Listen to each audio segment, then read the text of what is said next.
Oh, what the hell? There, that button's happening too. So, et voila. Mm-hmm. I'm going to head over yonder because I like the power. Hello, Leland. Welcome to the spot. Thank you.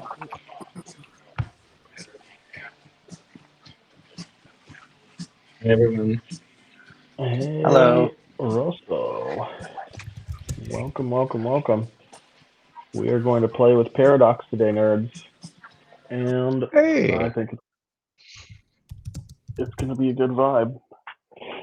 Well, it's going to be an interesting vibe. We'll see. See how good it is. It might be. It might be wicked. um, Amazing. Quick logistics question. Jeremy, you'd said something about maybe needing more speaker tiles. Is that something that you want me to make happen? um, I don't think so. I think it should be all Okay. right. Right. Yes, the surprising power of liberating structures is a vibe. We're going to be All right. playing with three structures today, as a matter of fact. The plan on the agenda is going to be to play with, first and foremost, wicked questions to formulate our paradox. And then we're going to make use of a pattern called impromptu networking in order to generate some, I don't know, some notes to identify what the list of notable memes is around what's the memeplex of that paradox. And then we're going to drop into a game called Improv Prototyping. What's up, Chris? Welcome to the Vibe. I'm just giving the pre. Really wants to nerd out and get into the structures with me. That is a vibe we can do. So the whole point is going to be to play around with this paradox, and I think we can like double up our contexts on this one. So Um, here we are in Limicon. Here we are in the Vibe Cafe. We have this shared resource that is this space virtually as well as virtually, right?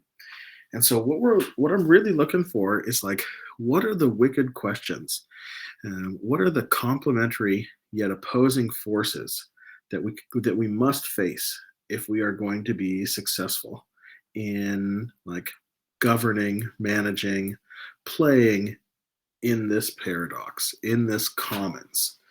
So when it comes to being in a shared, having a shared resource, especially that one that is a community, what are the paradoxical yet complementary forces that we must face in order to preserve, maintain, push forward the vibe?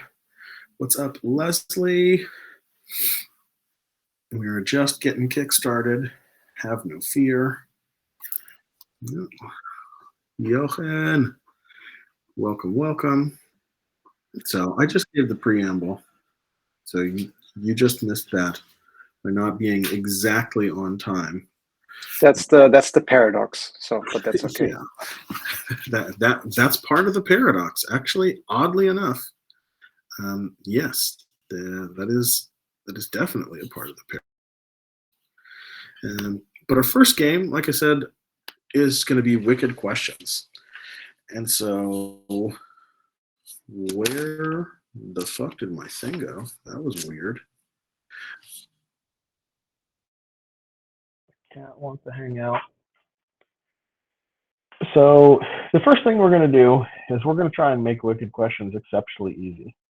And we're going to do that by just starting with a laundry list of all of the good, helpful, and wanted qualities that that we want when it comes to managing this community, right? When it comes to being a member and managing this community, there's a lot of stuff that we want.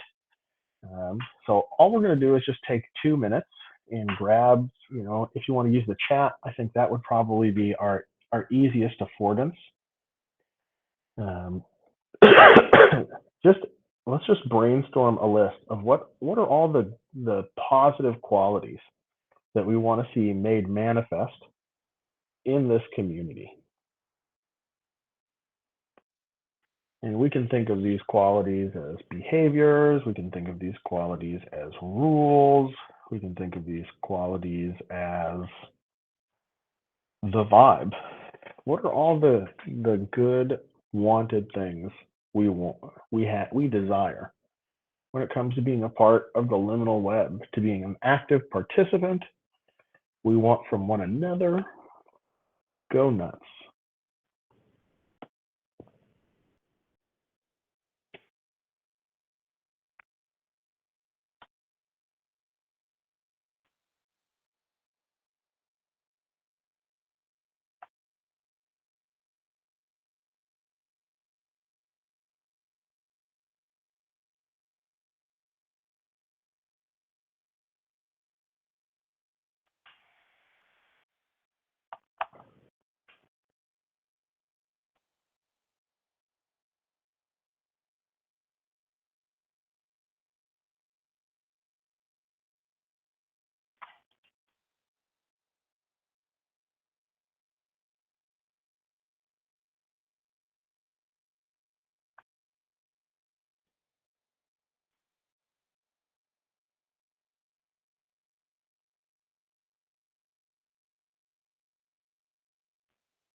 All right. Well, we've got ourselves a decent laundry list of stuff, right? We've got ourselves a good initial set of of of items. And the way I think it's easiest to to get to a wicked question, to identify the paradox, is kind of like we've done. So we've got ourselves a laundry list of items or a laundry list of qualities. And now all we have to do is just sort of like scroll through and find the pair that makes us go, ooh, actually, fuck. How do we do that first thing and both that other thing? These are both good things. We like them, but how do we do them at the same time? Right? That's the quality of wickedness that we want to lean into.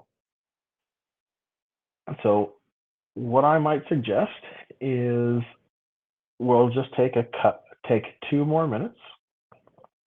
And if you want to put these in the chat, if you want to write them down and take note of them yourself, but just come to a particular paradox that yourself and see if you can't see what's the one that vibes the strongest, that has the most wickedness to it. And maybe maybe you're inspired by some of the paradoxes that are not quite there as well. But when you look at this item, you go, this would be even more of a wicked paradox, a wicked question than the one we've got. What we want to make use of really is this sort of template, is how is it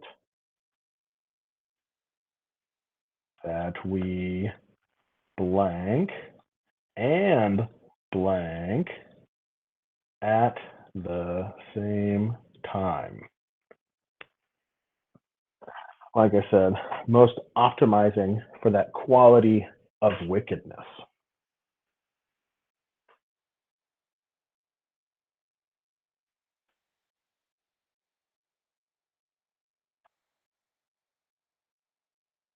Yeah, it's getting spicy already. I like it.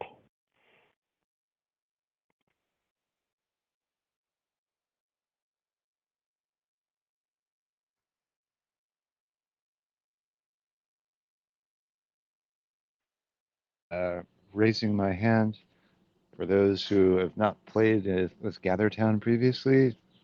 Is everyone able to find the chat? It is the thing at the bottom right-hand corner of the window that has a speech bubble and probably some notifications.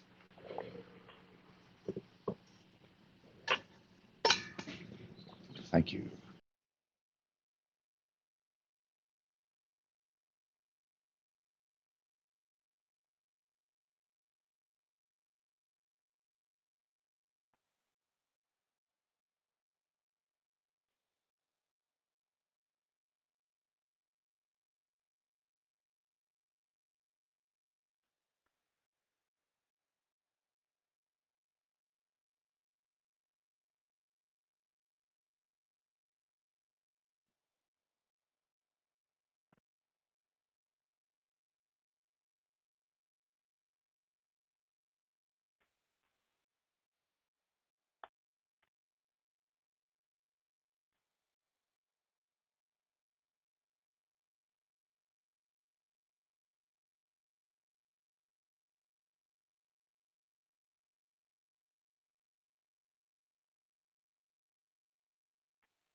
And is there anybody for whom this quality of wickedness is not quite clear, right?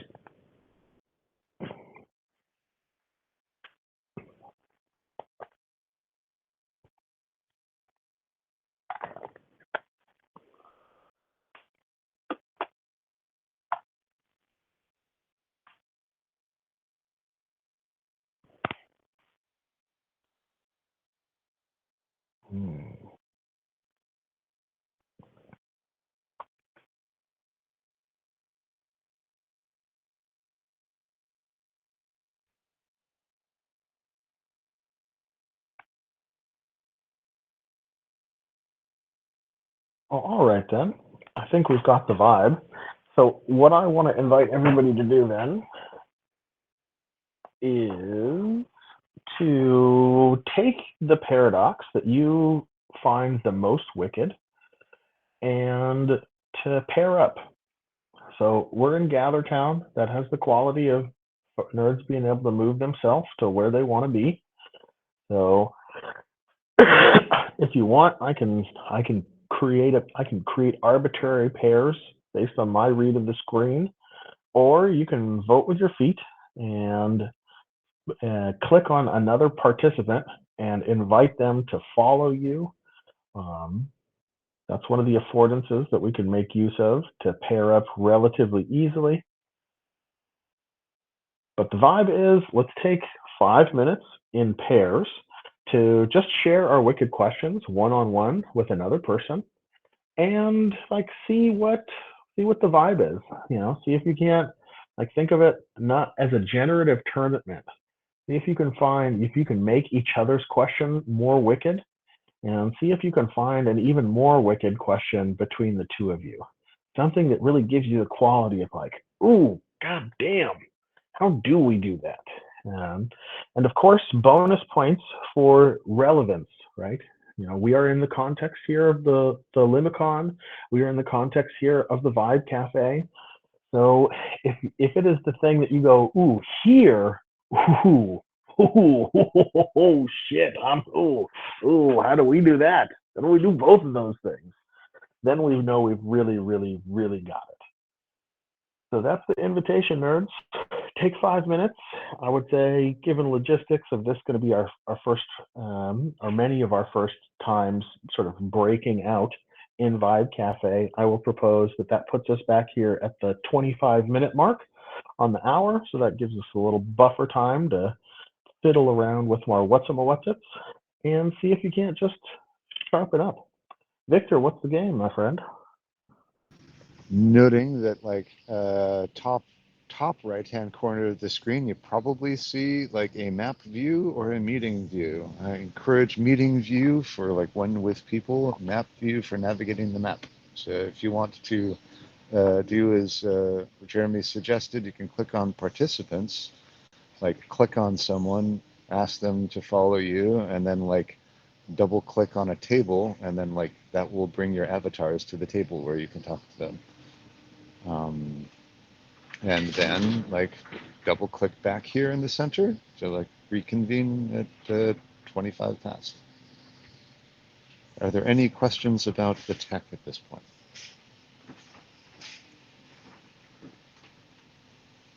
Not really a question. I think being on mobile, I've got to stay here. Is that right? Oh, so for those of us on mobile, myself included, like what I would probably do is say, hey, I want to pair up with you, Brendan, or, well, since we're both on mobile, like that's going to be hard. Nah, all right. I see Jeremy shaking a head. Pretty much like you click on the red door icon top left, and then like join, like you will see people at tables, and then just click to join whoever you want to join. Right. Oh, let's go. Bam, and that's the vibe. Pair up, come back here at 25 past, and see if you can come with the most wicked question of them all. Leland, I would like to join you at a table. Would you be able to like click on a table and go there so I can join you?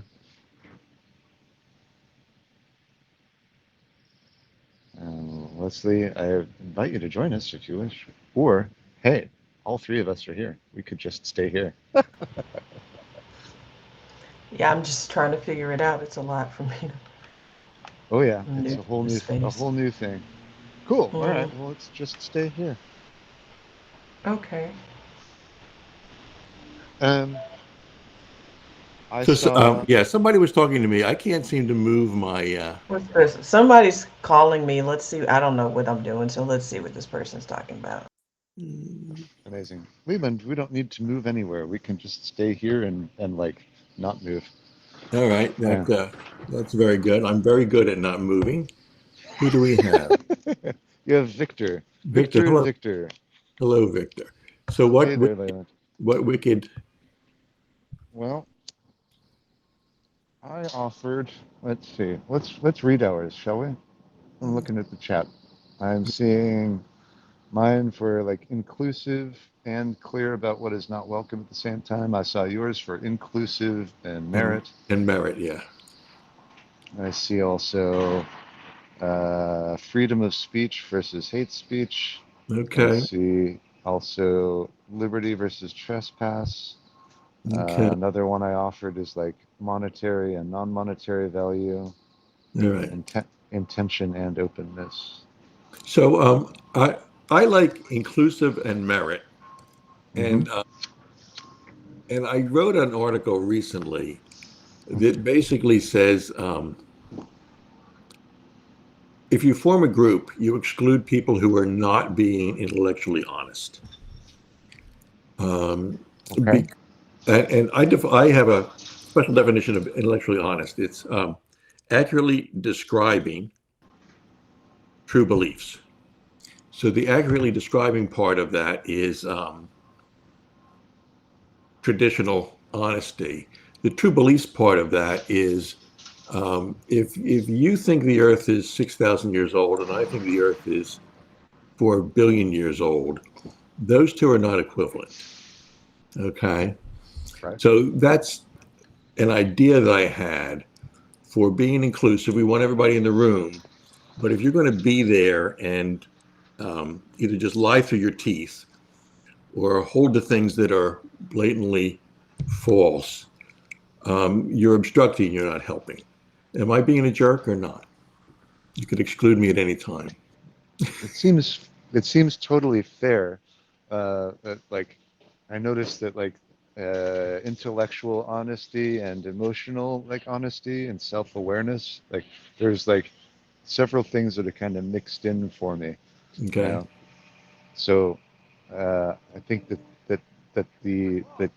intellectual honesty, like I recognize that as kind of like uh, a bar that seems to have some prerequisites in order to be able to like clear that bar, you know. Right. And by my way of thinking, they're generally actionable by the person. Um, so if you insist that today is Tuesday, um, no, it's not. Okay, and we can clear that up. We can look at the calendar. Da da da da. Um, Yep. so so um, I think it's being inclusive in the sense of at least we want to be respectful of each other, and move things forward. And that requires this idea of intellectual honesty, and you kind of broaden the topic. I like it. And so for me there's like there's layers of abstraction that intellectual honesty holds for me that say inclusivity doesn't hold for me. And I Okay. wonder if we might be able to like reframe the the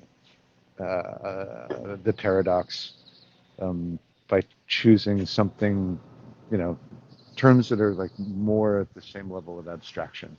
And Okay. so I'd propose that like something more like uh, commitment to truth seeking, Right. right?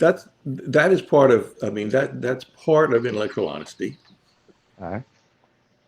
Um, and people, this is something I've talked about for years. And people go, "What's the truth and your truth and my reality and that kind of stuff? Is there a real truth out there?" Is kind of what you get to. But what I argue is that a true statement corresponds to reality, and that there is an underlying objective reality for at least some things. Okay, this is Thursday, not Tuesday. The Earth is round, not flat. And if you are misaligned on that, someone is unskillful in evaluating evidence. Is kind of what I get to, right?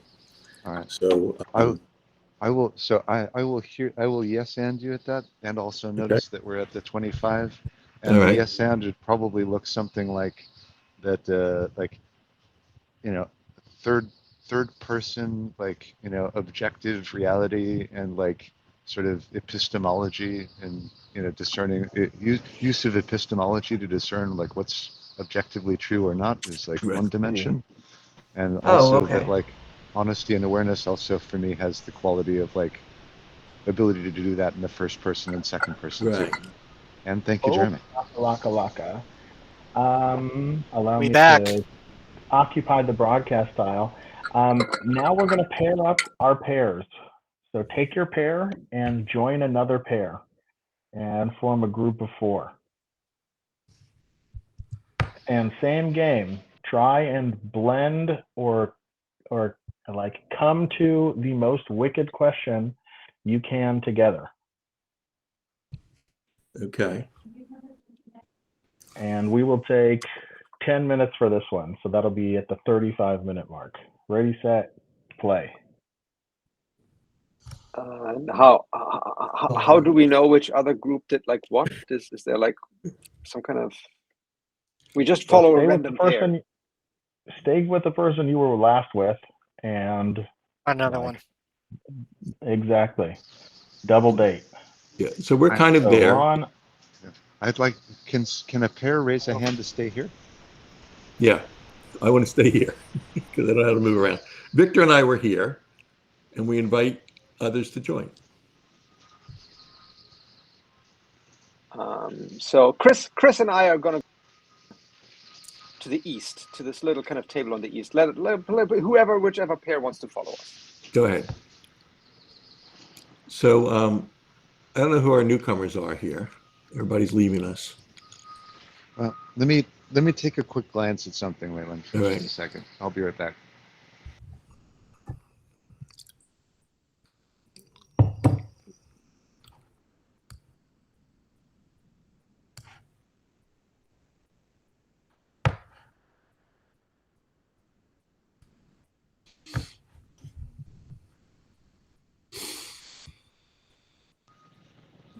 Well, I'm noticing that Rosso looks might be a little bit lost, but it seems that that we are at a number of people in the space where there are two sets of four, and then there's us. Well, So okay. we can just kind of pick up where we left off. Yeah. So tell me what you thought about what I offered, because for me, like the truth seeking aspect applies well at first person, second person, third person, Right. truth. So I, like I said, I've been it's a topic I've been looking at for years, and I have a question I ask people, which is, I use the phrase "know how you know."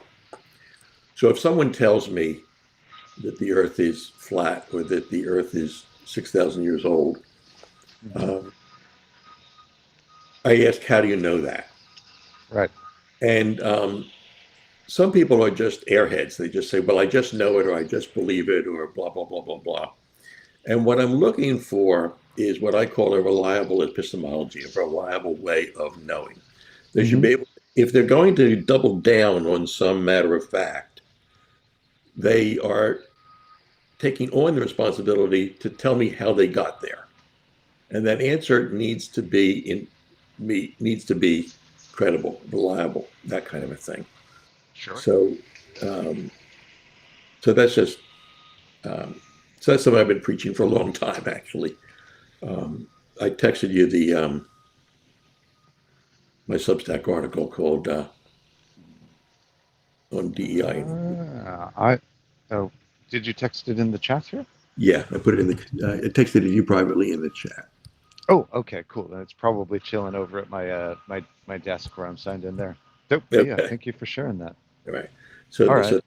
So so I'll play back. What I hear you saying is like knowing how you know, like is something that you value people who are able to do that, correct. or rather you value the capacity to do that. Correct. And so like is there a step prior to that that that that might be, yeah, is there something upstream of that the commitment to um, being commitment to um, truth and knowing how we know? Something upstream of that. Mm. Well, I guess maybe it's like, do you believe that there's a common ground that we can come to agreement and we can get along, or do you value fomenting division? Oh, that's spicy. Right. So if you're on, I mean, if you sell clicks, then then divisiveness is your bread and butter. But I think that that places judgment where it might not belong, but okay. I kind of get you. Like, Right.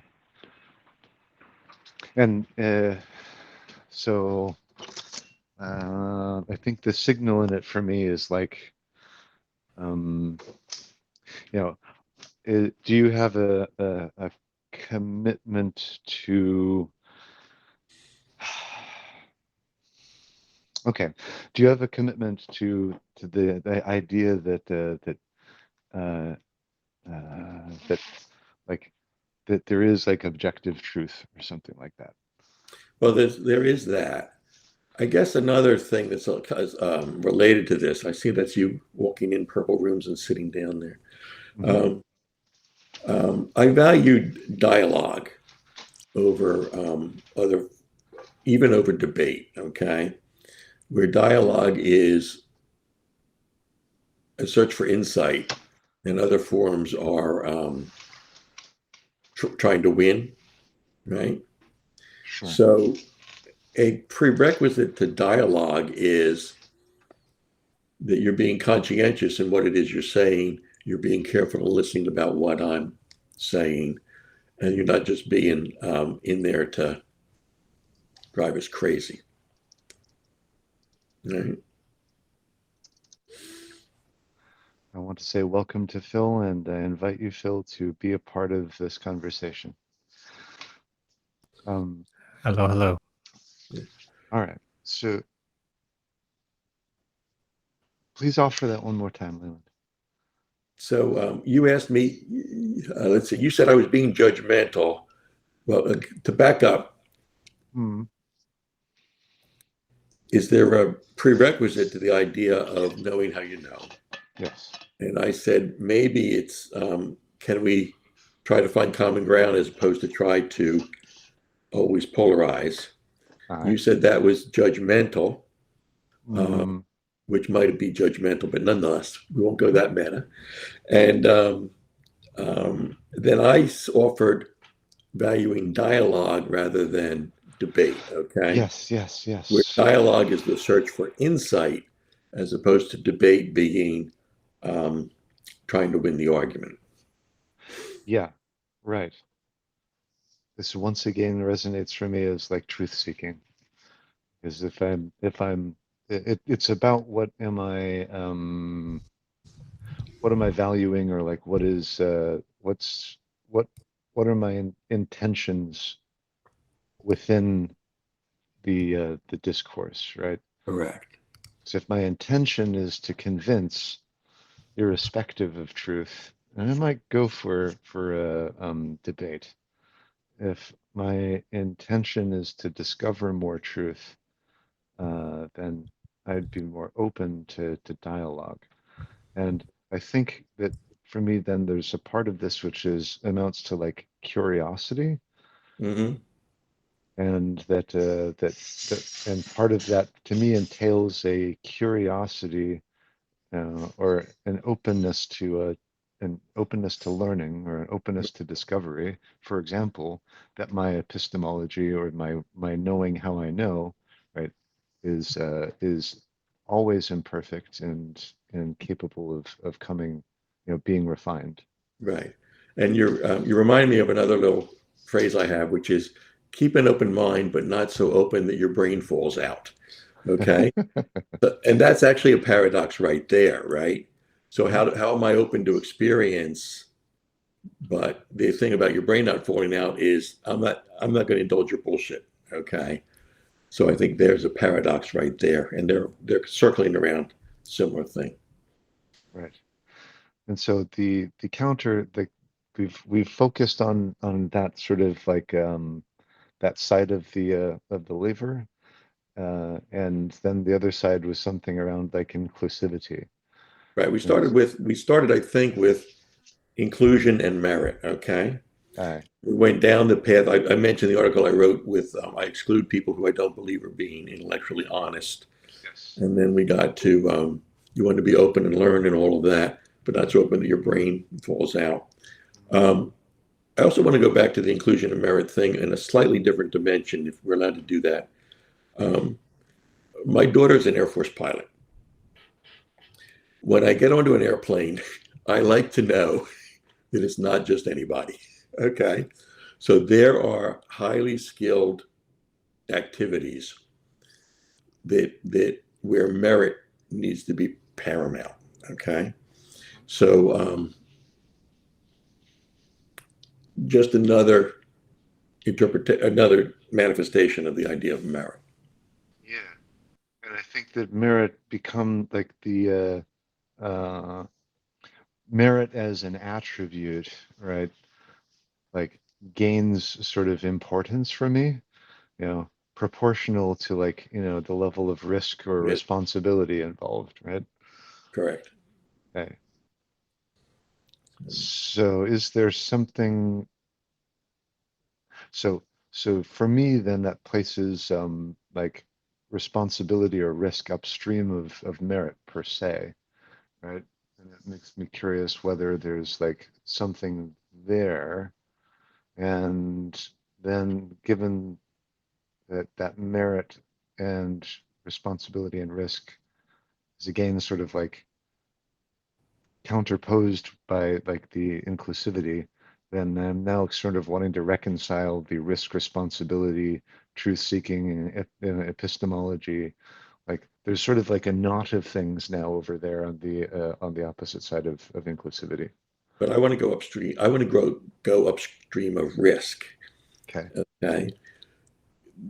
To go upstream of risk, you have to ask, what is at risk, or what does this mean to you, or what is the thing that you're losing here, right? Yeah. I would So say for me the language would be like, what do you care? What are you caring about? yeah, yeah. Yeah, or what's meaningful. So in a debate, the risk is losing the argument. In flying an airplane, the risk is crashing the plane. Okay. Mm-hmm, mm-hmm. So I guess the question then becomes, um, what what's your stake in this game, right? What is this? What is in this for you, kind of a thing, right? Right. I and in an effort to try to like, you know, non-linearly sort of like jump to a the more like the paradox, right?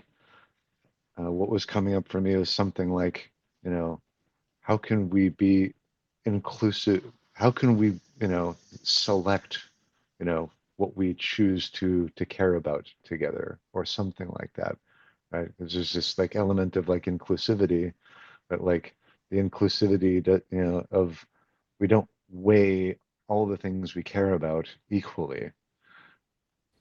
There's something there for me. Um,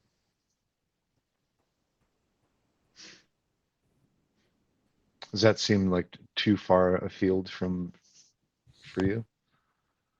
Um, you haven't phrased it as a paradox. Fair, yeah. Like I have a predilection to like sharing thoughts as they come up, even though That's they're not fine. No, fully that's fine. formed. That's fine. And I preempted my having to think by saying that. Um,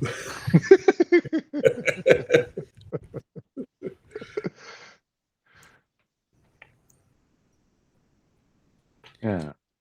so there's sort of a tension of there's sort of a showdown between what do I care about, okay?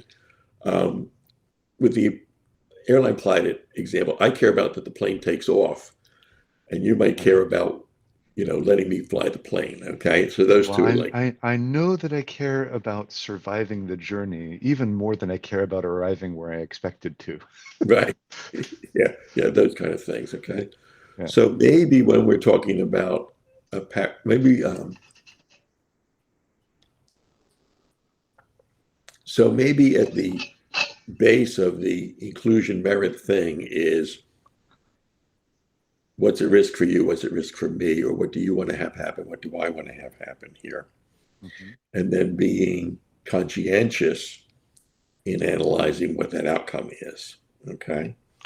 Ooh, ooh. There's something spicy for me, like which is about like being truthful about what it is that you care about, Yeah.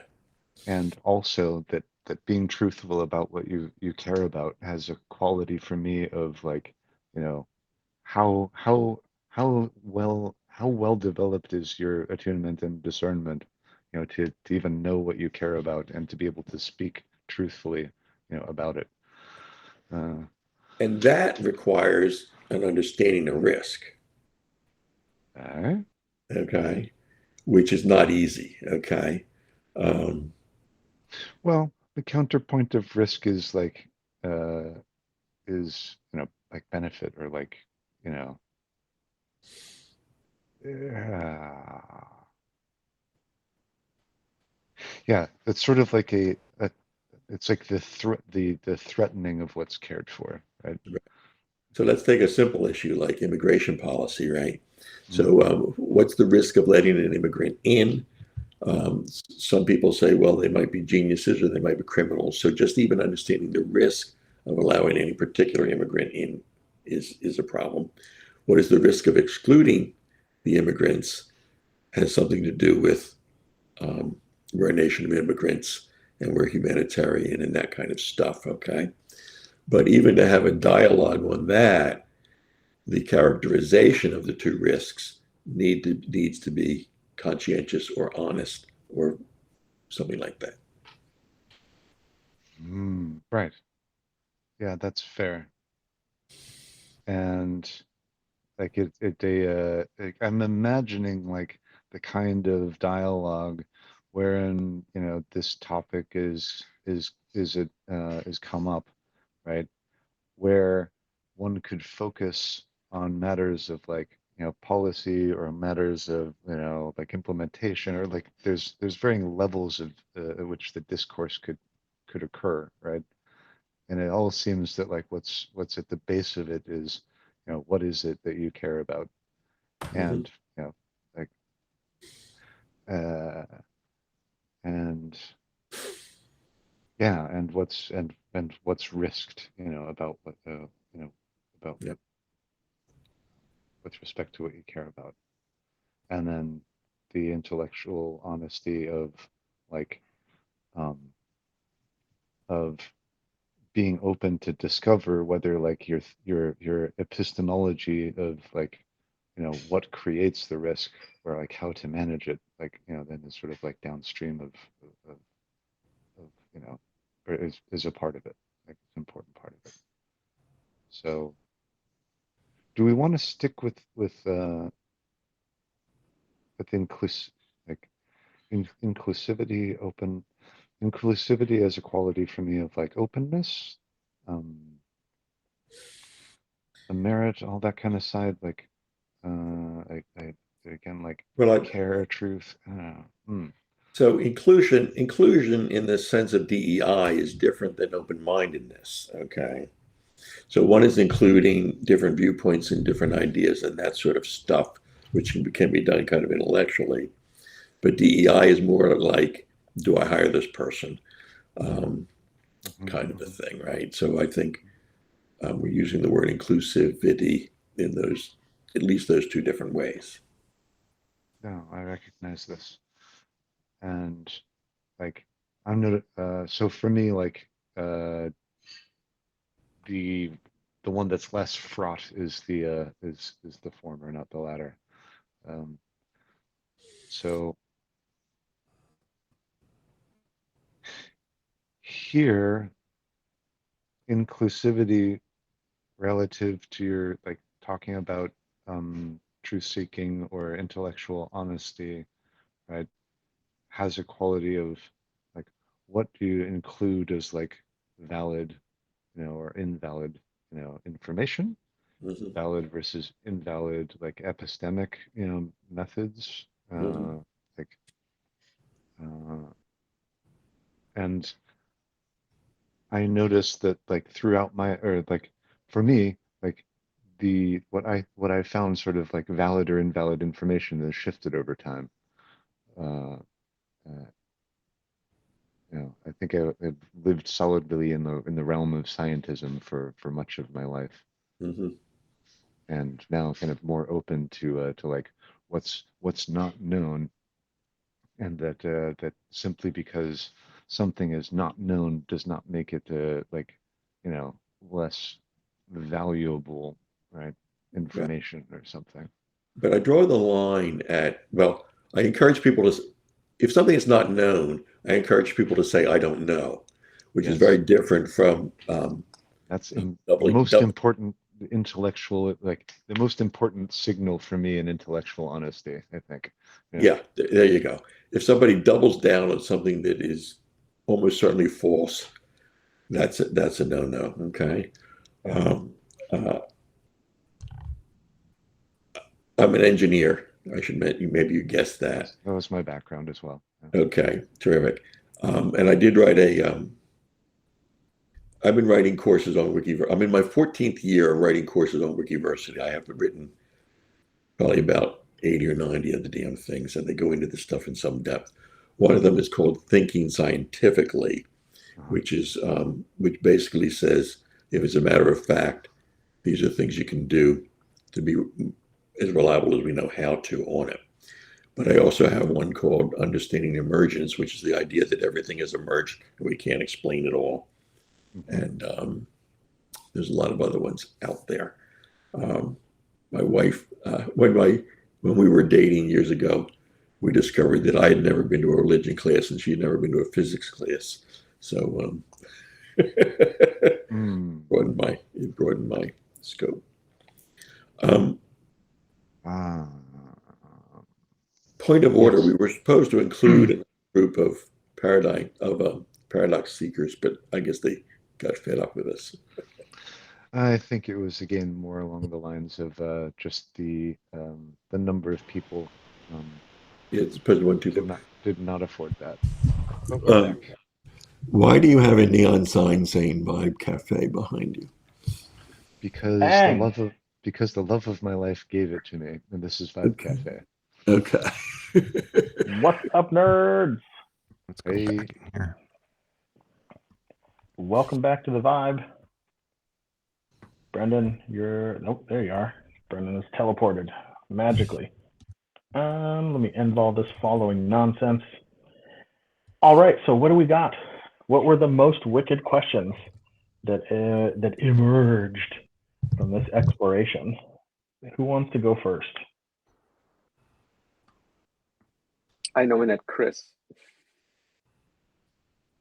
Oh, how do we make hay slowly?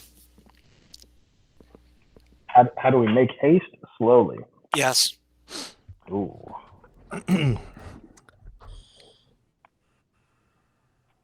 Word. And can you, what's the pitch on what makes that so wicked?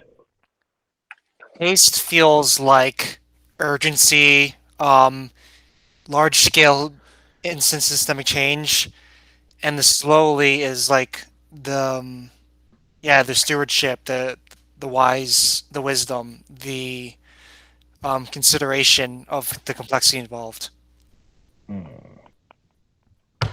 Juicy. It reminded me of. Can I just quickly step in? Sure. It reminded me of this saying: "Slow is smooth, smooth is fast." I don't know if you discovered that. See, there it is again. Also, that's the synthesis move. That's the thing I was just talking about, right? I'm sorry. Yeah, it's really You jumped ahead. interesting. I think it's a thing that our type of nerds do. Like, we want to synthesize so bad.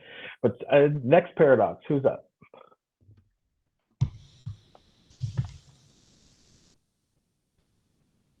I invite you, Leland. Okay, so Victor and I started off by talking about inclusion and merit. And basically, are there reasons for excluding people from certain groups or activities or whatever based on the idea of merit? And then we looked at what inclusion might be inclusion of people or inclusion of ideas. And merit might be intellectual honesty or skill in a certain arena. And then we talked about risk. And then the risk comes and are we accurate and honest in assessing risk?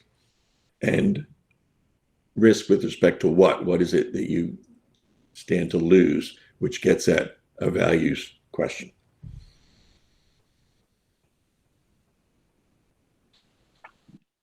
Is it okay to jump in with a thought? Because I at least I'm immediately thinking, Victor and Leland, I can think of merit both in the domain of perception, being particularly skilled at seeing things, but maybe not particularly skilled in what to do about it, or being particularly skilled in doing things, but being terrible in seeing what needs to be done. But then once someone tells you, then you're really good at doing it. And I think certainly that when it comes to politics, we we have interesting meritocratic principles, but they select still for people who are not very good at doing, or maybe even perceiving it. But they're good at something. I'm not sure exactly what they're good at, but they're good at something. Elections, graded elections. Just briefly on that, there's something called the Schuhart cycle: plan, do, check, act. And so you have to plan, and then you have to do, and then see what happens, and then you have to act. And then, so that requires both the skills you talked about. And it's unusual for someone to have both of those skills. Word. And in our group with Ron and Rosa and Leslie, who just had to bounce, or no, let me not victimize her, who just made the choice to bounce. There was, I think we came up, the thing that seemed really juicy was, how is it that we sort of go our own way and everyone plays hero and do something together at the same time? Like, so the idea of like, where is unified action in our desire to go our own way? And maybe Ron, you want to give the TLDR on what made that so juicy? Sure. So it's just, we were talking about observations from this space, and I think, many of us are here at Limicon because to some extent there's an emergent property. We all have this kind of shared vision of the good. We're all kind of going about it our own ways, but there's an element of wanting to be the hero associated with it, right? Everyone's building their own organizations, going their own way, and there's a real tension between like doing your own thing, as opposed to, let's say, like working and collaborating with a more established organization. And I think ultimately it's like, how do we overcome ourselves, right? We have this shared vision of the good, and ideally we're leveraging Limicon for collective action towards a more collective elevation. But how do we grapple with, I want to do my project, I want to do my thing, I want to, I want my name attached to the outcomes, so to speak. And how do we kind of develop structure that helps to disseminate those boundaries or dissolve those boundaries?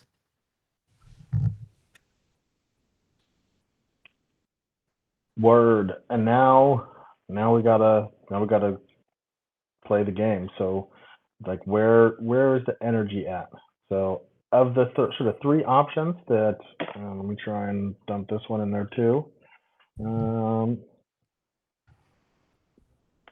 way and together.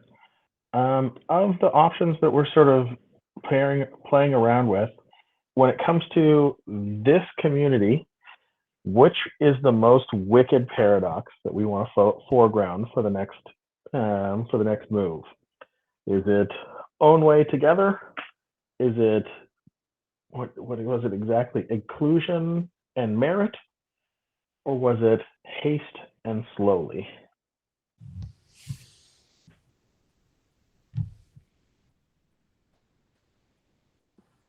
I'm feeling number 3. Own way and together.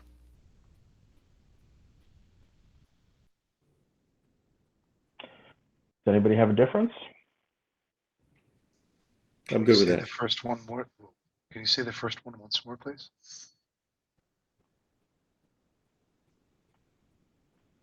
The first one was haste and slowly. I don't know. Oh, okay. Then the third one. That's the one I wanted to hear again. Yeah. Own way together. The haste slowly idea was also kind of related to revolutionary reform and kind of how, the paradox of politics that gets in the way of change. So they're all kind of related there, but I just wanted to add that angle. Thank you.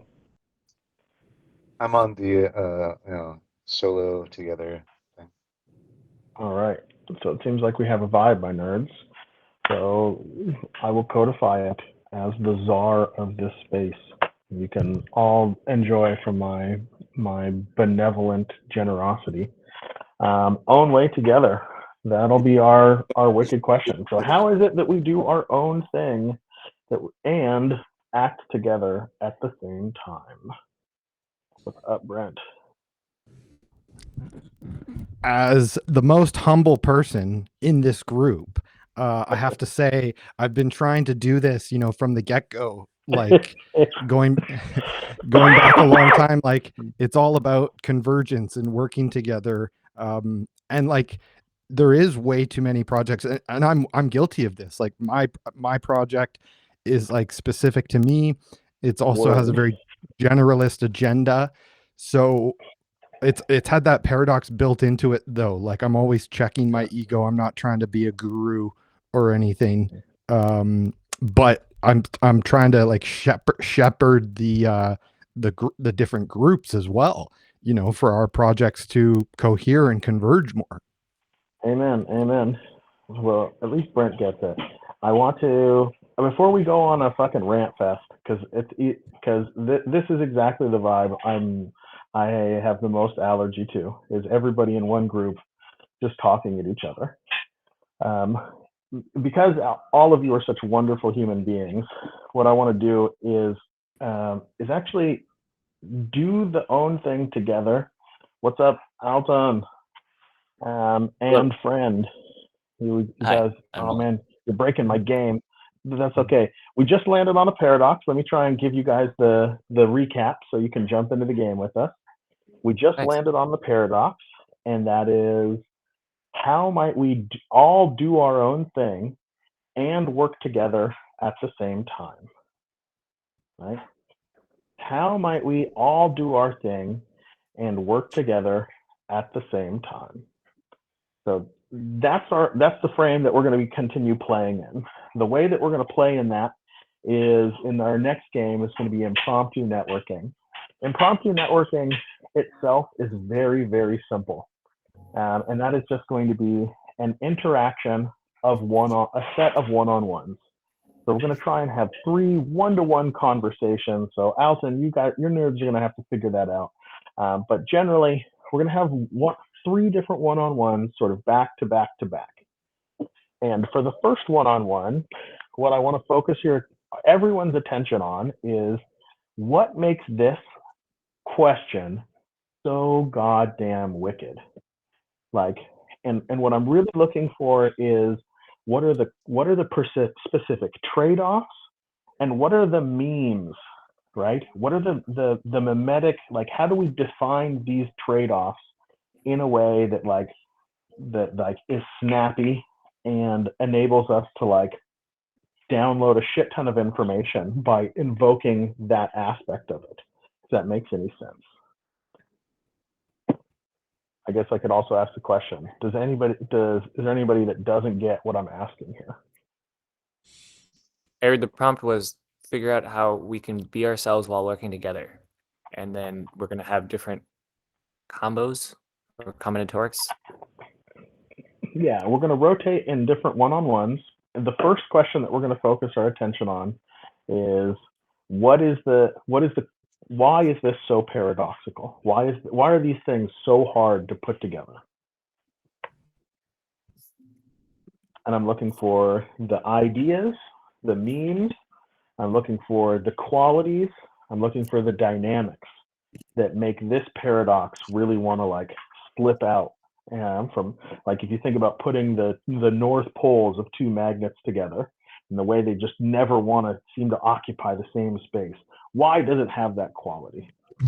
So one-on-ones, I say, this is going to be interesting. Let's try and come back together to reconvene at 10 minutes past. Got it. So one-on-ones for 10 minutes, we reconvene, then we'll do it again and again, eh? Yes. Take notes. And how are we paired up? Well, great question. Next question. I am going to click on the map view. I am going to click on a table and hope someone follows me. Okay.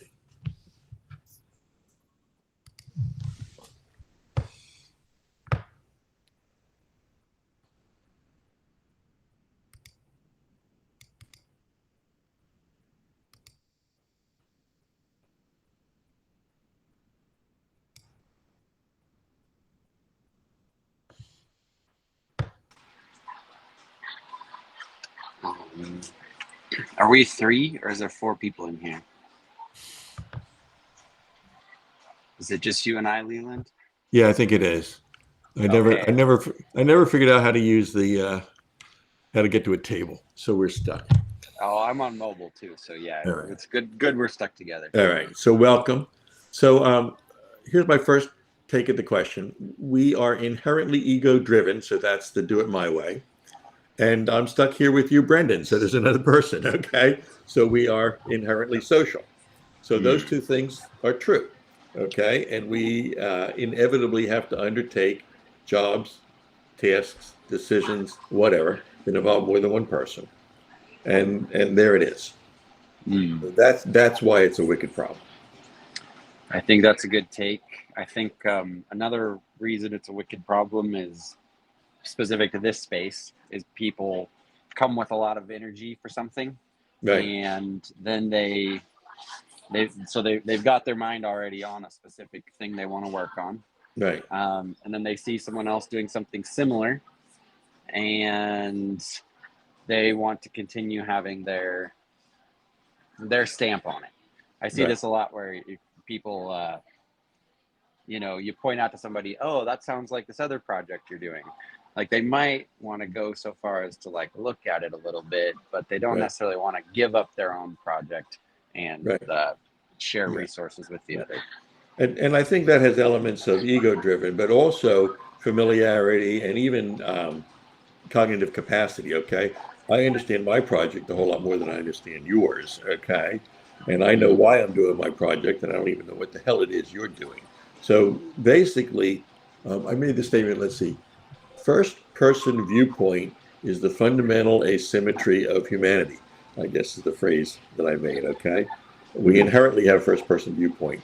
I know where I am, I know what I want to do, I know what I'm not saying, and I can never appreciate your viewpoint the way you're going to appreciate mine. Let me write that down. Can you say it again? First person viewpoint is the fundamental asymmetry of humanity. Fundamental. I like that a lot. Okay. I can probably send it to you. I probably have it written down. So I've written down in several places. I'll send it to you. I just want to make sure we have that in the.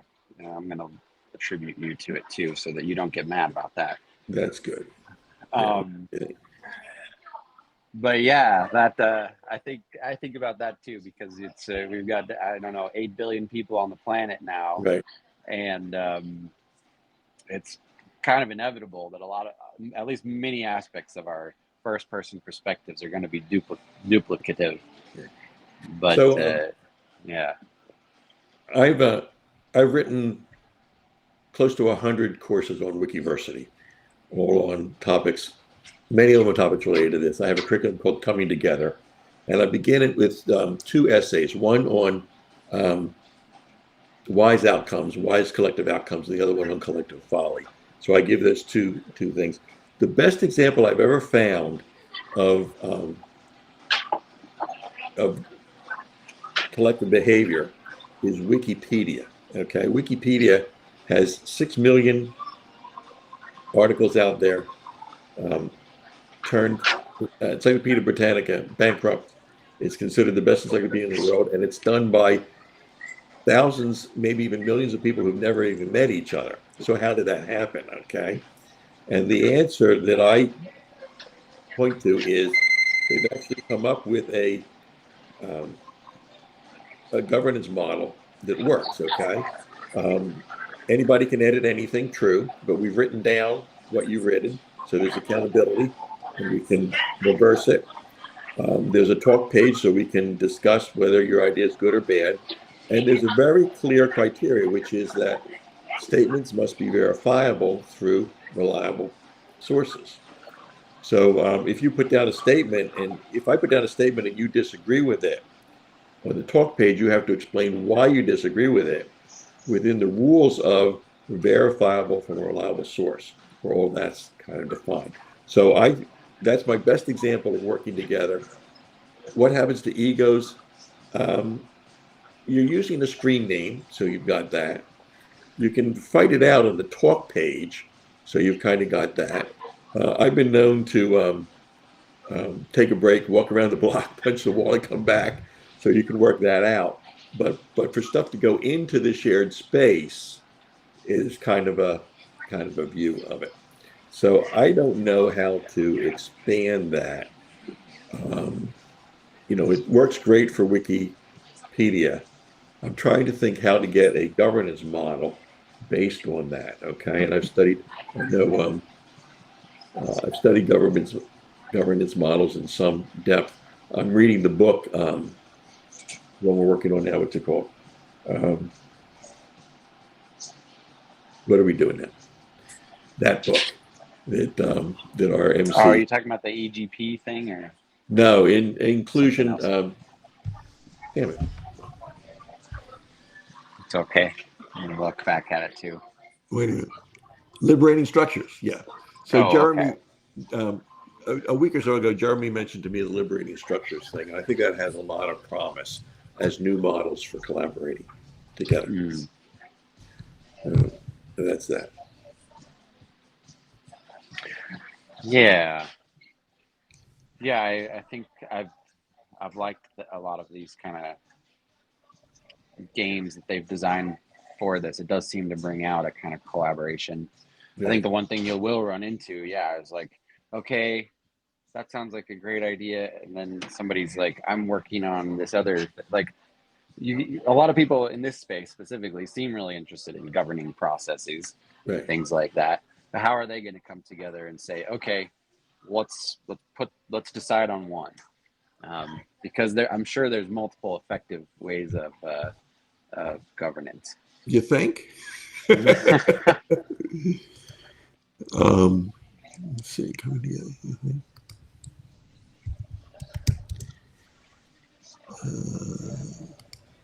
So just so you'll have it, you are Brendan, right?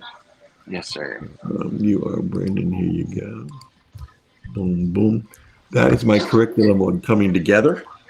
It has the 2 essays I talked about, and it has a survey of governance techniques and so on. Okay, I'll read it, and then I'll write my own, steal all there your you ideas. go. And no, you're too busy on your project to do that. Jakob, hello. Hey. I still hope that Alton also figures out how to move on this map. Otherwise, let me quickly actually see if I... Oh, I can move, I think. I'll let you guys.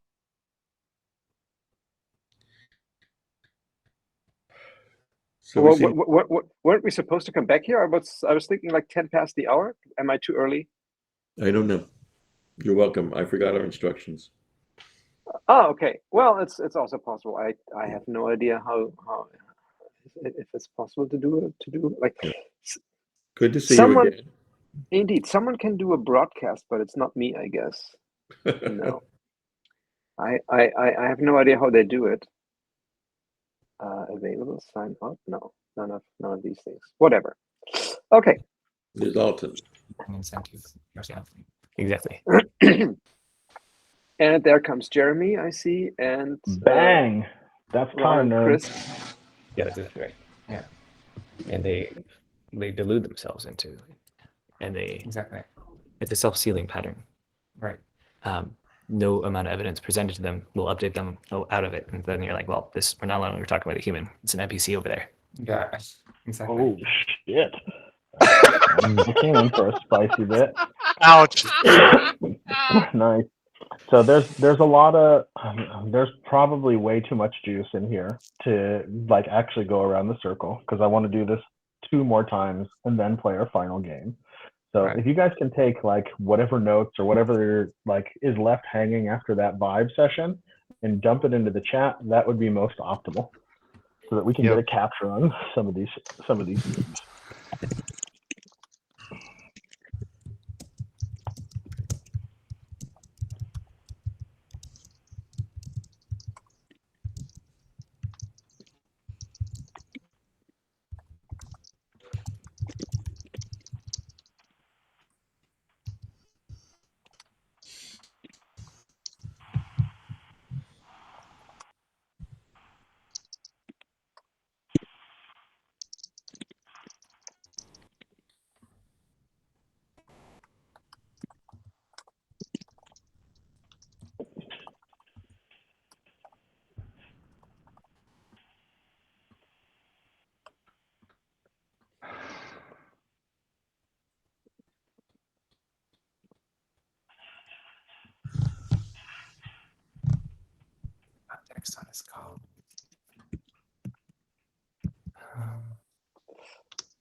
Does anybody need more time on the documentation front? What's the next instruction, Jeremy? So if we do this twice again, what is the next question? So we've now focused our attention on the polarity itself, the dynamic that pushes apart. Now I want to focus everybody's attention on one side. So let's take, and I'm sure you noticed that your attention was tended towards one side versus the other, but still we want to mine the collective intelligence for both.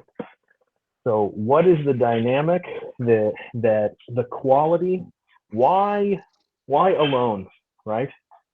So again, looking for the causal factors, looking for the memes, looking for like the dynamics or vibe of do my own thing. So one more time, paired up. We're gonna go till the next 10-minute mark, so that's even less. So what exactly is the question about the first of the pair, the duality? Exactly. We're going to focus our attention on the alone side, or going our own way. With the question of what are the dynamics? What are the qualities? Why? Like, okay. What is it that really makes that thing, right? Okay. With a different person. Yeah, different person.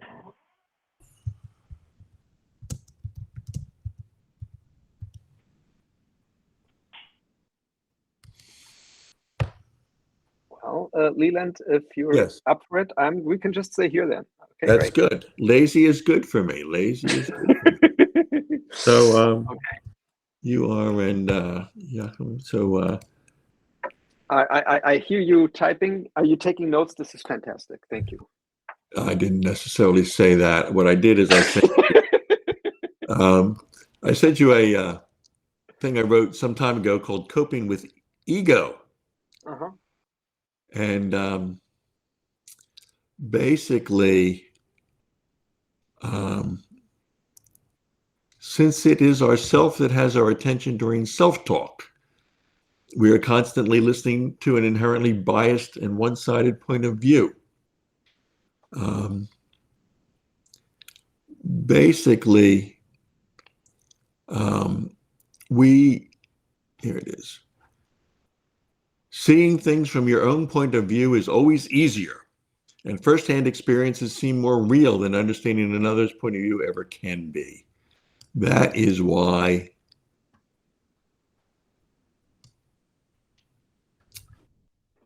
this self dominates. Let me put this. Can I do the whole group here? Vibe circle. We do it this way.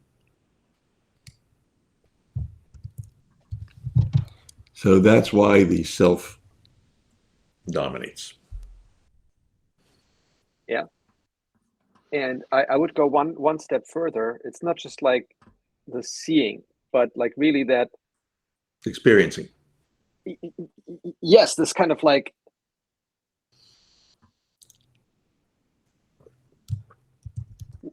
whatever I think I am. It doesn't even matter if I'm a soul, a mind, a body, whatever, but something. And I have feelings about what I want, right?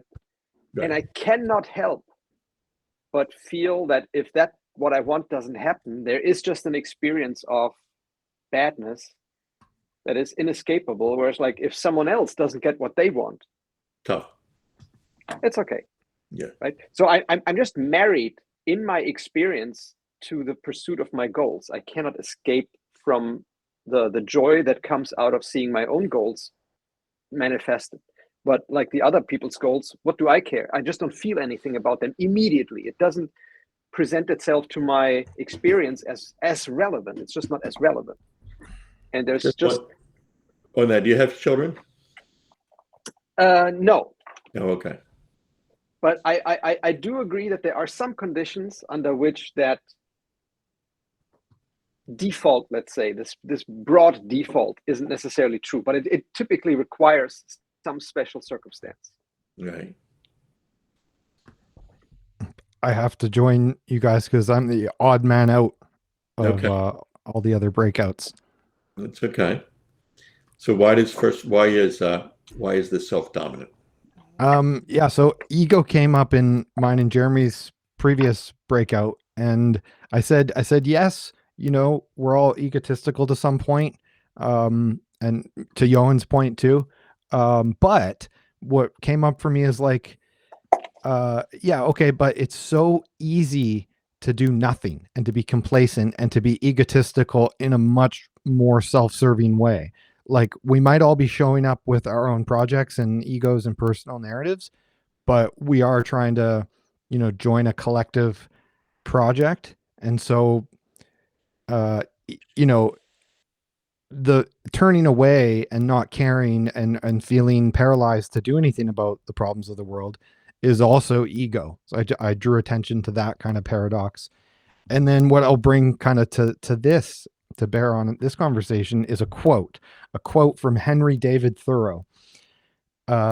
Any man, person, any person more right than his neighbor constitutes a majority of one already.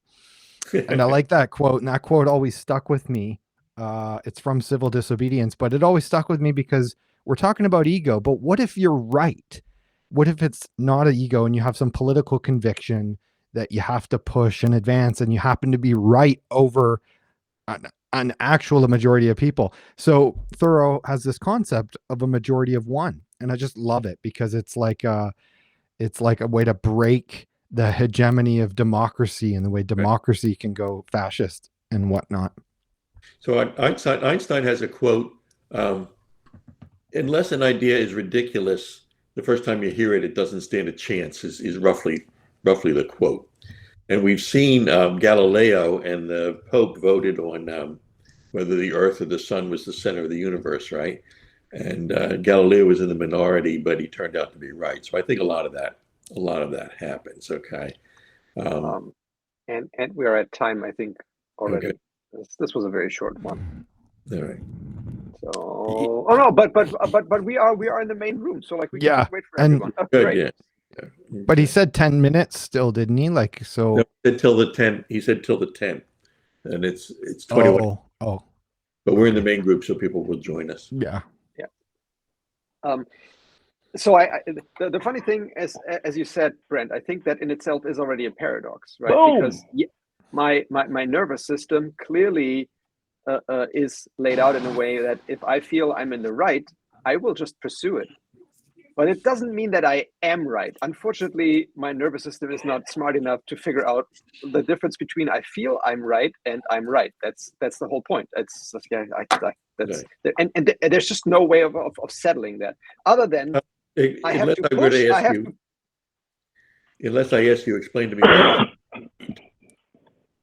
Explain to me. Aloneness, man. Right. You can keep going, but I want everybody to use the chat. It's fine. Yeah. Okay. Just put your mind dump in the chat. All right.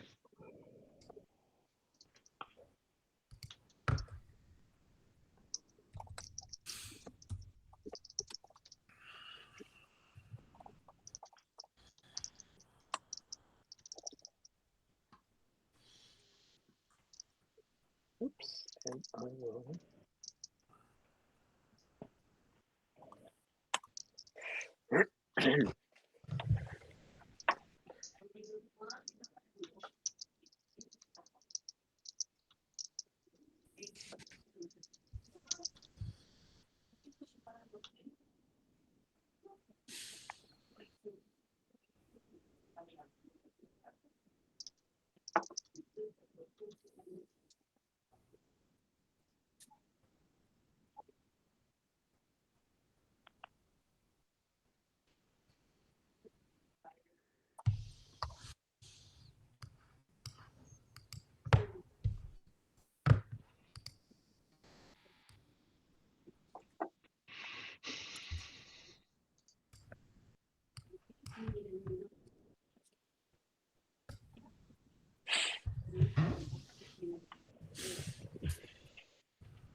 All right, and for our next move, it's going to be togetherness. What is the memeplex? What are the qualities and dynamics of togetherness?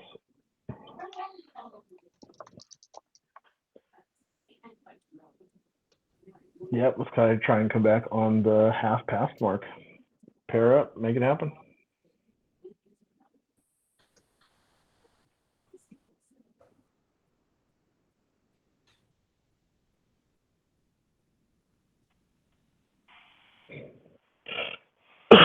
There. Yep. Pairing is happening. Who's So, left here? It's just you and me. Awesome. yeah. So the last time we met, you may recall, you said you hate Yeah, governance. I remember. You said you hate governance, and I said there is always governance present, and you gave me the timeout mark. And Yep. if I could explain myself. Oh no, you don't need to. Okay. I don't need that at all from you, Leland. I'm actually a governor. I have deep, intimate knowledge of governance, and Okay. I don't like the way that it happens most time. Right. But I think it's relevant to the question we have here. The question we have here is, how can we Why together? And I mean, it's imperative because there's more than one person in the room. And the reason I said what I said is that whenever, by my way of thinking, whenever there is more than one person in the room, there is always some governance model in effect, whether it's explicit or not. That's what I was saying at that time. And but to this discussion,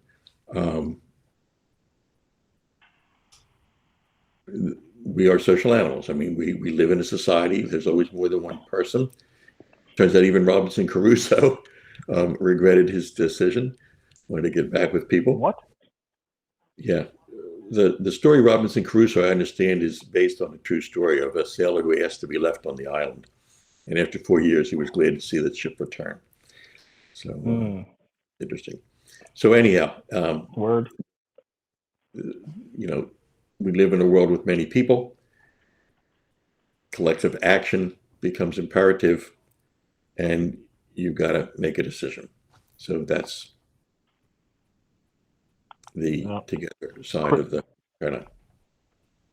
Yeah, on the side of togetherness is like critical mass, right?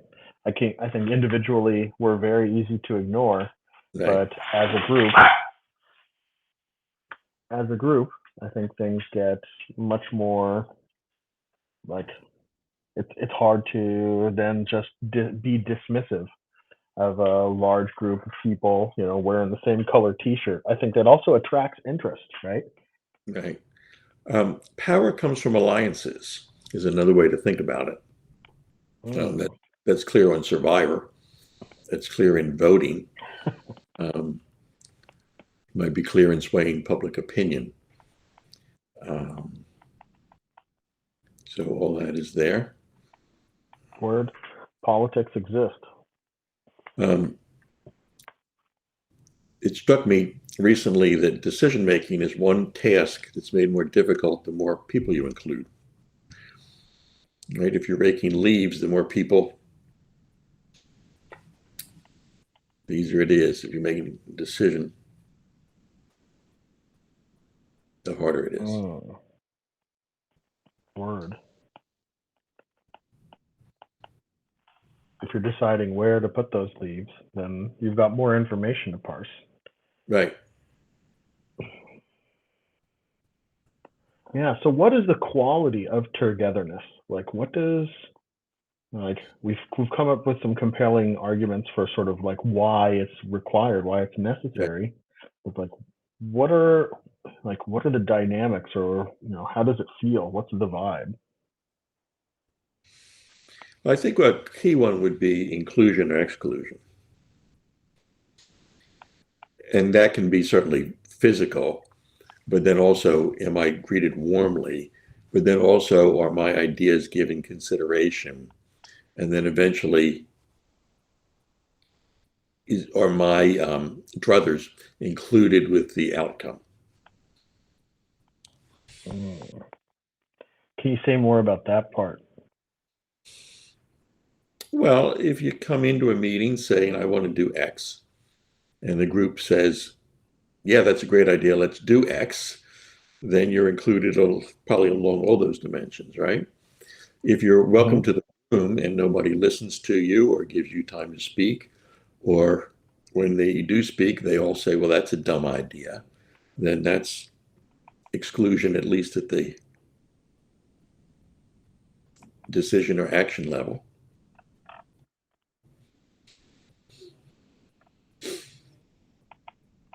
Yeah, and I think one of the qualities around like governance done well is it really both invites information, ideas, insight, but also difference. It really like makes a wide space and says, all right, this is like the podium, this is the forum for things that are not just outside of the yes/no dynamic, but that are totally left field, right? Mm-hmm.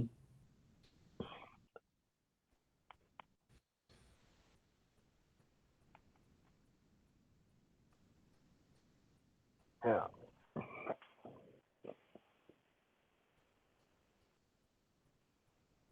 Yeah, the vibe of solidarity sort of comes into play, Mm-hmm. and it's like there's also the notion of we space or the intersubjective. Mm-hmm.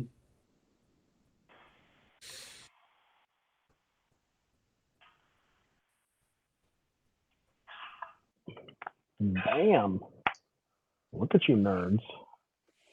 Let's see if we can Good. trigger Brent. Yo, nerds. That's our time box. Come back and dump me some info in the chat.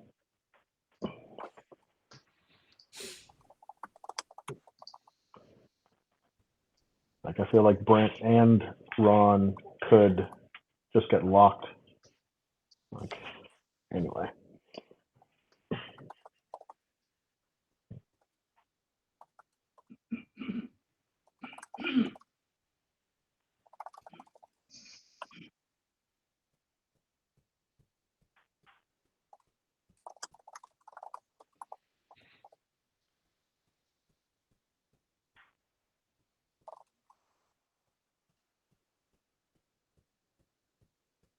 Mm. Conviviality. Nice. Mm.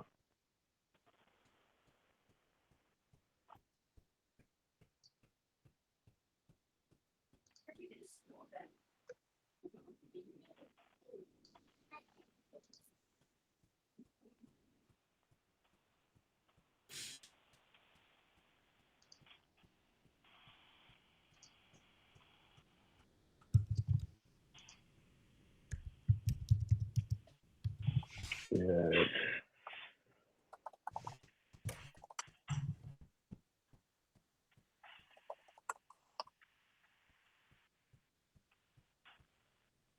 Ooh.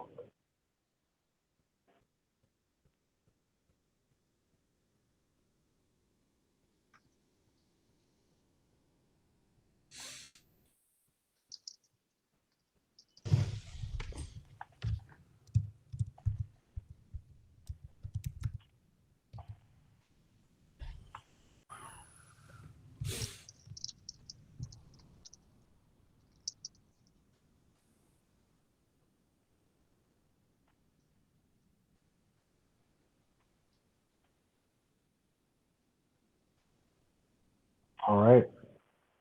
Oops. I can't spell, but that's okay.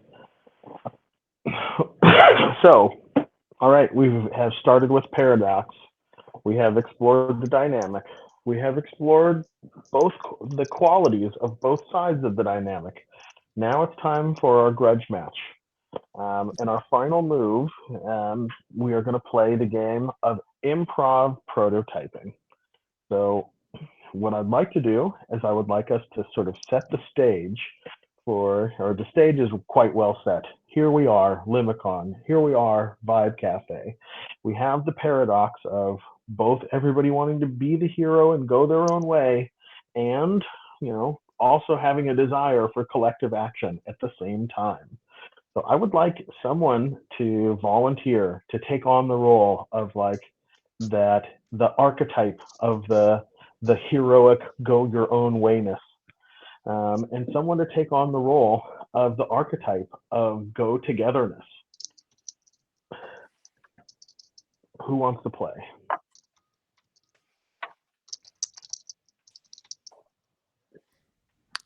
I'll take on the heroic one, or sorry, the collective one. Yeah, I was gonna say that's more good for you. Yeah. That's not improv. That's not improvisation. It's not pretending then, Brent. But it's okay. It's good. Oh. Brent will take on the role of together. Who wants to take the role on the solo hero?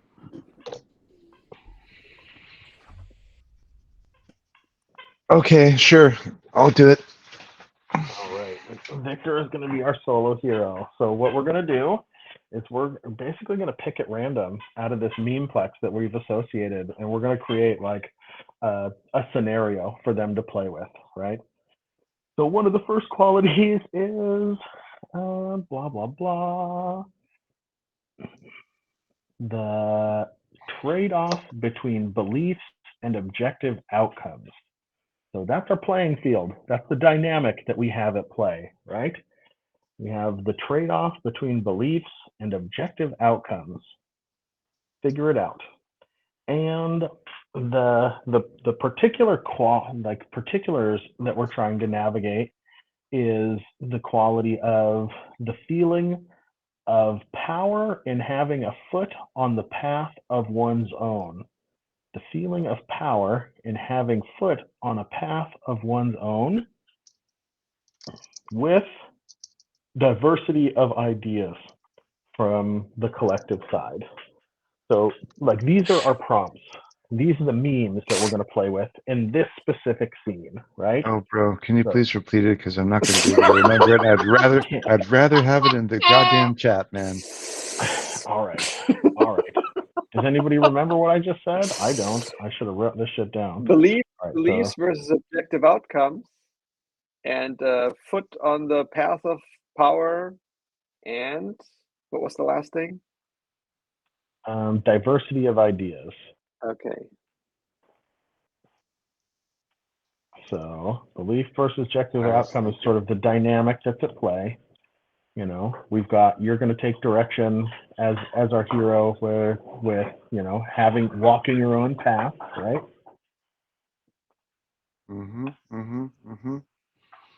And Brent will take direction with the diversity of ideas. Cool. I mean, obviously, like, I am able to create outcomes, like, if I am the one that's driving them.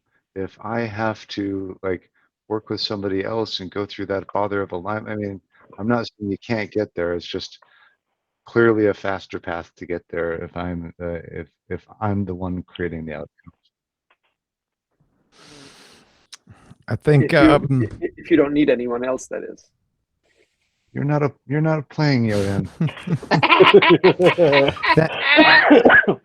Thank you, IQ. This is also a good point to clarify our objective in playing this scene together, right? You know, we're in the paradox, right? These things want to push apart, and we have the dynamics and we have the qualities that are at play.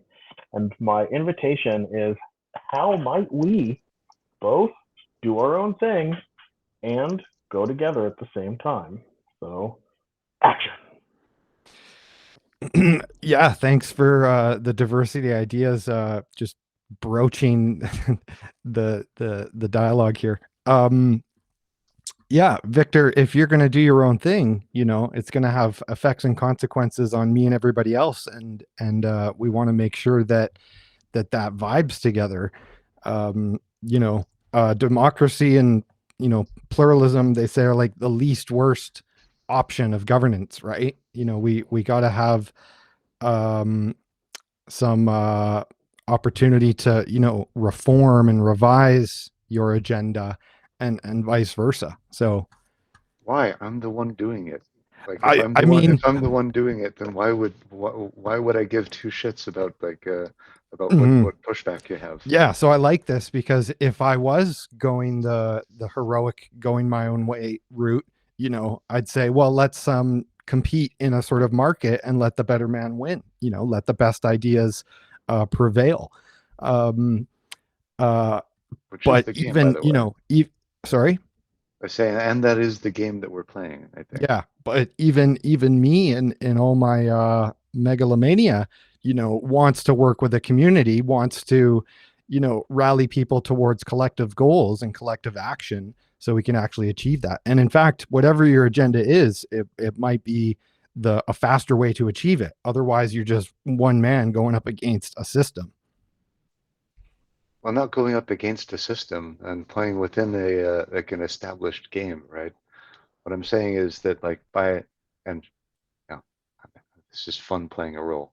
So I'm saying that that I think am seeing something that has alpha. I think that I can take the actions that create that outcome. I'm seeing something that others aren't seeing. I can get there faster if I take the action to do it. I don't need to convince anyone. I just need to be able. I just need to gain adoption.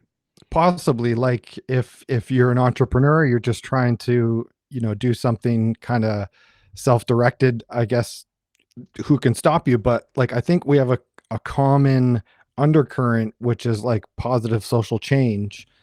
So I'm saying like the vehicle for that has to be collective and concerted action, rather than us all off on our own hero quests.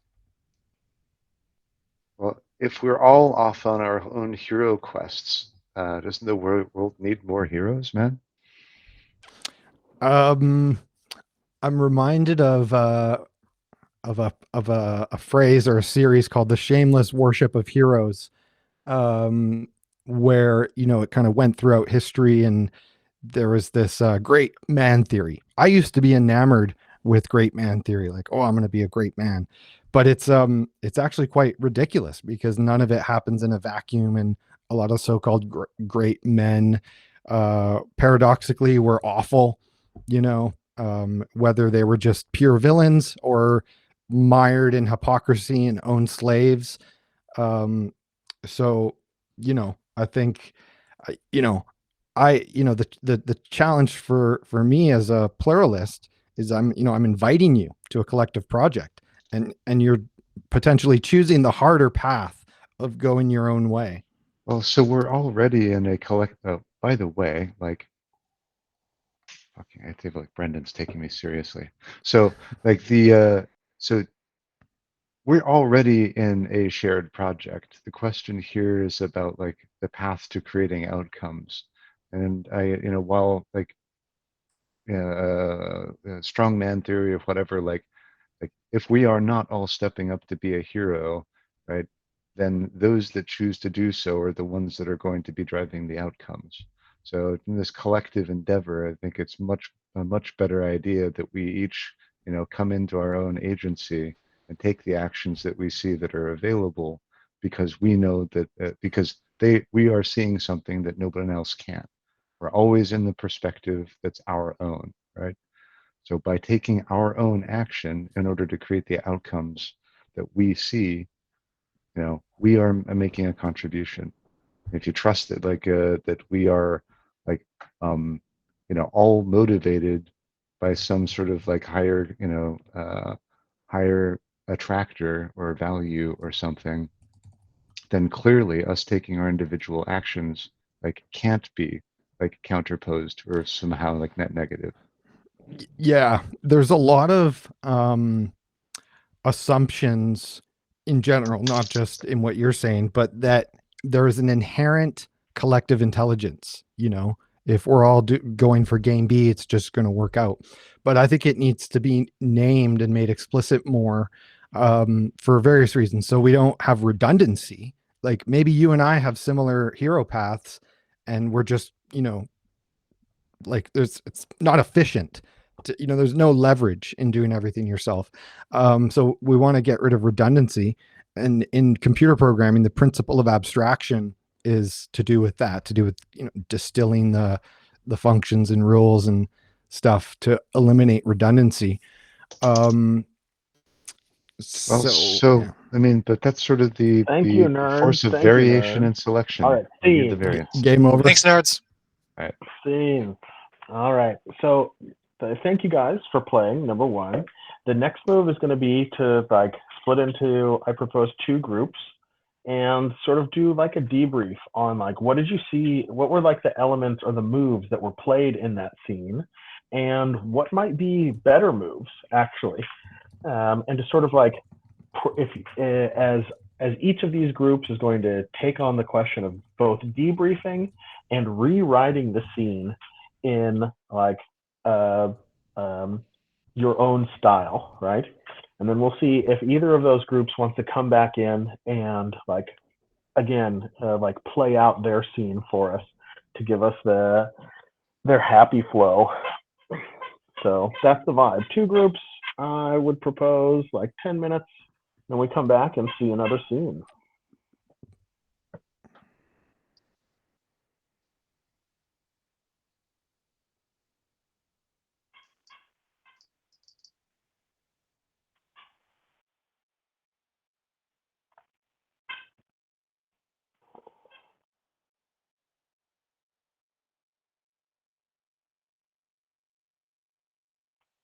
I think that is 2 groups, right? We got 1, 2, 3. We got how many? 4-ish.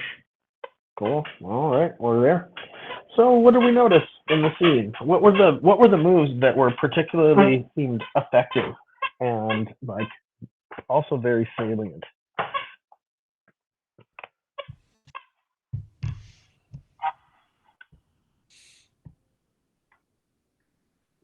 So I'm going to talk about ineffectively.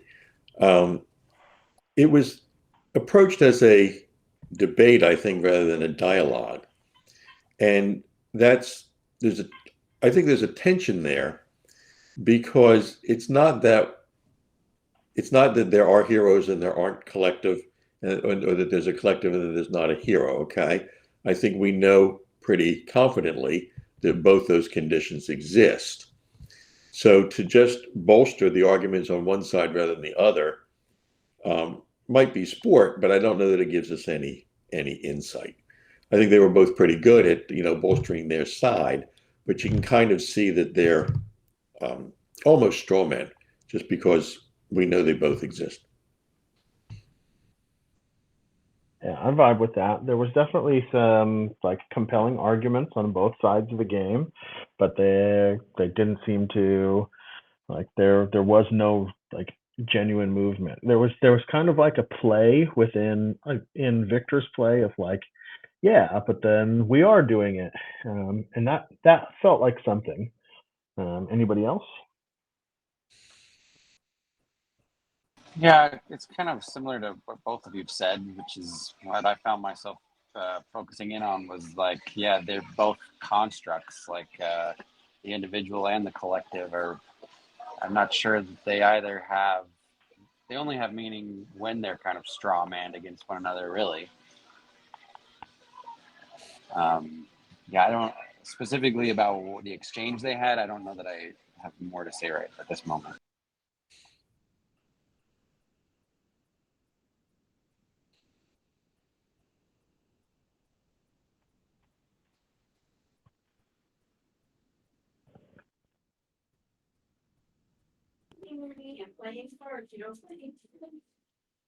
I'm just commenting to say I also don't have too many comments on the debate. Jeremy, I am curious. The point was a dialectic, or was it like to highlight that it could go indefinitely back and forth, from a variety of perspectives?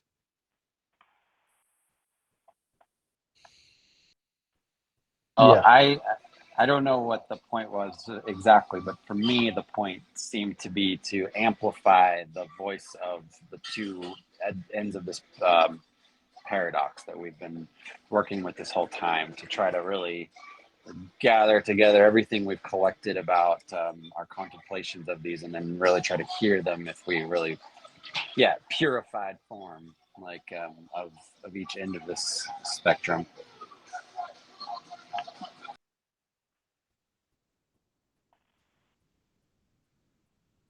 Which actually, I think it's interesting that a lot of us are noticing that when this debate part comes up, is that once we've distilled this down into these purified ends of this paradox, then it becomes really obvious that, yeah, that's kind of a silly debate, like Leland was pointing out, so that once you've done that work and you have abstracted these things to opposite poles, yeah, it's like, well, what are we doing here? Because it's never a situation where it's just an individual or a collective. That's the situation that doesn't exist.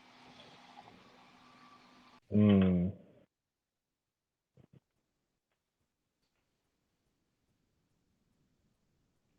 So how would we rewrite the scene, right? We're here as to both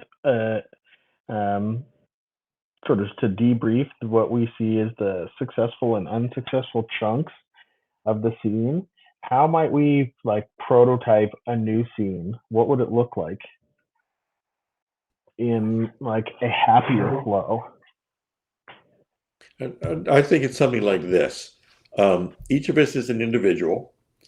However, we're in a collective society and we need to work together. So the question becomes, how can we use the strength of the individual and the power of the collective to amplify?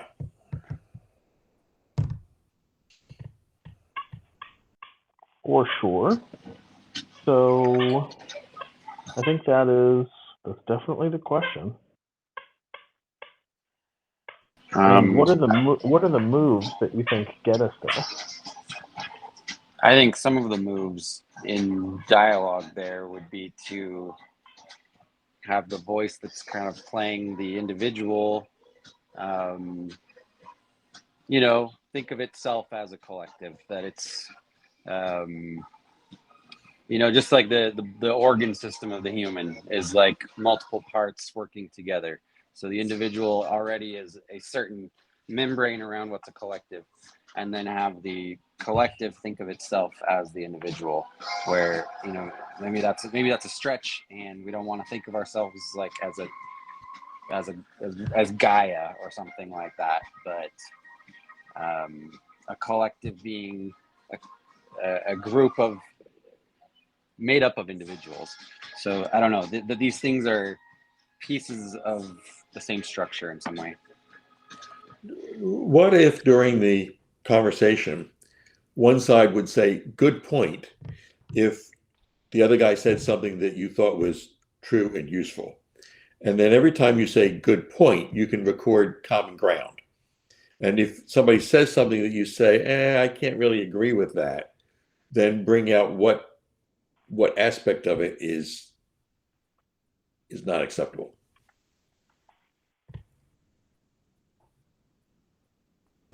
Cool. So I think that's a great move. That move of finding common ground.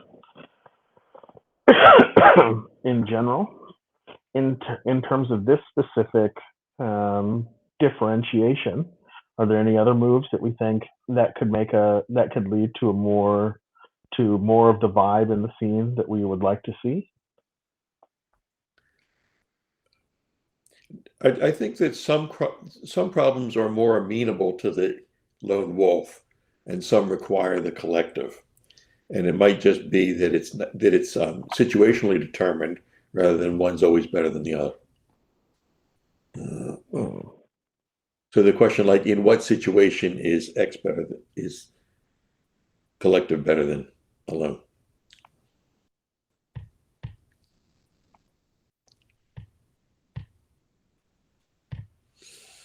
Word. So also finding the particulars around the distinction.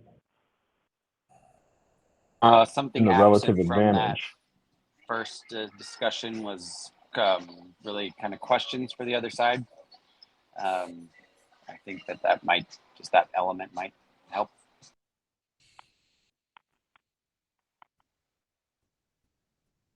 Totally. There's something called Ramaport's rules in dialogue, which is that I have to state your position excellently before I can disagree with it. Who's that, Leland? I think it's called Ramaport's Rules. Let me find it for you here. Oh, that would be amazing. That sounds like a definitely good game.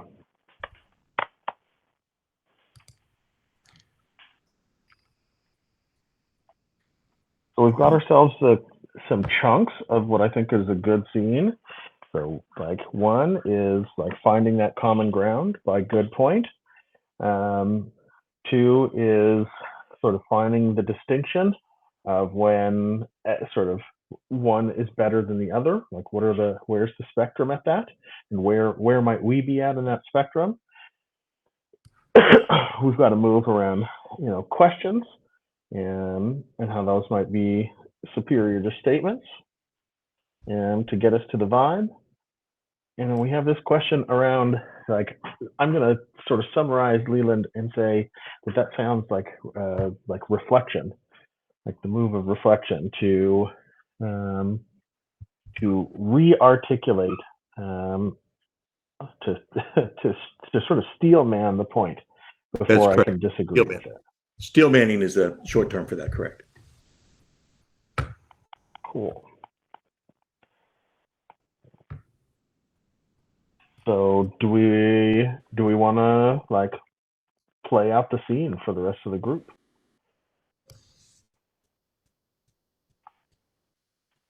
And who might want to step into what role?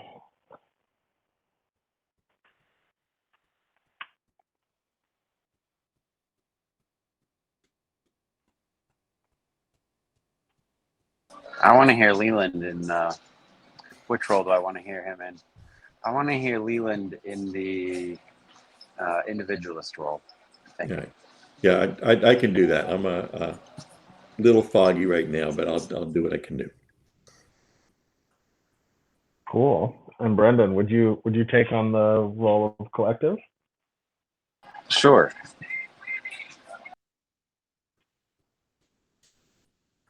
Word.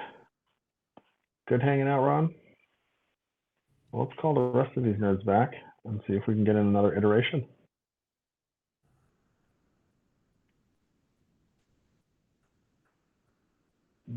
Bang, nerds. I think we got something for you. Dope.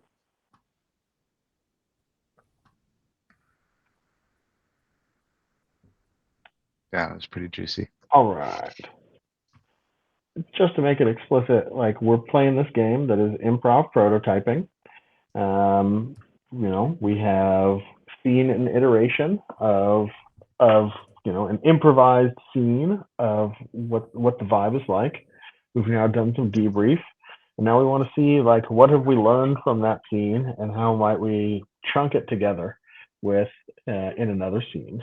So the group I was with Ron and Leland and Brendan, we think we came up with some like essential ingredients for good moves, and we want to see if we can put those things together in a way that like gets us closer to the vibe that we want to vibe. So with that preamble, Brendan, Leland, action. So each of us is inherently an individual. Each of us has our experiences, our viewpoints, our own egos to protect. And as much as we want to work with others, we just come from that sense of, I know what I know, I know what I want to do, I know what I'm saying, and it's more vivid for me than it will ever be for the group. So if I'm understanding you correctly, your view on the world is that all beings are individuals. Is there any way in which you think individuals are collectives within themselves? So I once heard that our brain is a committee without a chair. So our brains have different modules wanting to do this, that, and the other thing. So yes, an individual can have mixed feelings on many, many topics. So all that happens. So you recognize that individuals within the way they think and feel, that there's some kind of coordination going on within the individual. Yes, I think I said committee without a chair, however. So the coordination can be. It's not unusual for someone to act inconsistently, for example. Okay, so that definitely happens. But given a particular topic or behavior or whatever, your brain comes to a consensus for you, and you can present that.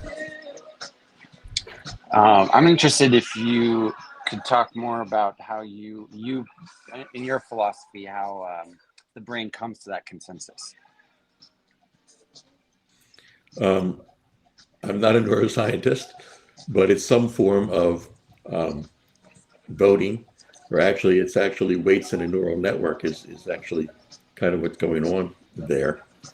But you've got, if you think of the triune brain, you've got the animal instinct, and you've got the frontal cortex, which is the social thing. And at any point, I make a decision whether I want to be more polite or more candid, whether I want to go with animal desires or a more collective thing. So all of that goes on. A lot of it is my understanding below consciousness, but then eventually you come to a decision based on all those factors, some of which you're aware of and some of which you're not. Scene. Thank you very much, nerd, for prototyping a vibe. Okay. This is a game of improv prototyping, and we can go through it basically an infinite number of iterations, right? Depending on the energy, the group size. We took a long time coming to that paradox, and I think it was a good one. It's one that feels very much alive and juicy. But that left us with little time to iterate on this theme of how we can integrate these different dynamics. This is the vibe. Thank you, nerds, for playing with Paradox with me. If you've got some time, perhaps we can debrief the experience. If not, I'll see you nerds around. But that's game. Dope. Thank you, Jeremy. Thank Good you to be very with you, Leland. Leland, awesome hanging with you, by the way. Thank you. I'm here. All right. Good to see you, Brendan. Send you some links so we can get in touch. I'll learn more about the Vibecafe. I am reading the book on liberating structures. So that's exciting. So thanks for pointing that out. Word. You're pretty good at it. So thank you for all of that. Yeah. This was 3 of them, right? We played Wicked Questions, we played Impromptu Networking, and we played Improv Prototyping. Catch you later, nerds. See you around, Victor.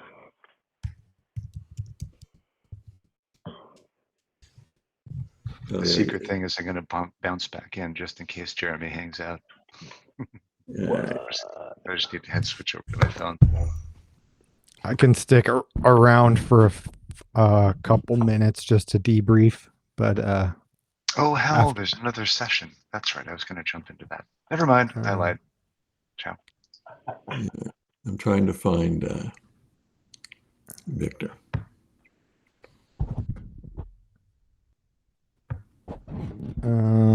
What else is on the calendar? If it's Blue Sky Leaders by Bruce Alderman. People interested learning about the Blue Sky Leaders program, an exciting leadership program aimed at cultivating visionary leadership. I know, Bruce, I'd only be going to that session to be a thorn in their side, so I think I might pass. Well said from the collectivist. I'm just waiting on Bruce to schedule a time to debate me on his affinity for UFO culture. Oh, all right. I'm going to go here. Thanks a lot, guys. I enjoyed it. And we'll Thanks, see what Leland. happens. It was good hanging Yeah, out. thanks, Thank you so Leland. I much. felt like I learned some things from you, man. Thanks That's a good lot. one. I'm around. I put my wait a minute. Let me do the let me put my email here if you want it. We can go to these guys. Boom. God, this is bad. Why can't I do this? Oh, okay. Here we go. Wait a minute. I can do this. There you go. Hit me up anytime. My calendar is flexible. You got it? Maybe Good. take care. Just thinking maybe I should pop in there and disrupt a little bit. Because I don't want to, I've got a vision. Do I need a visionary leadership training program from whoever? How do I get out of here? We can. If you're on the desktop, you can close the tab if you're in the browser. That seems violent, but yeah, I can do that. Yeah. Would you describe your style of vision as blue sky there, Brent?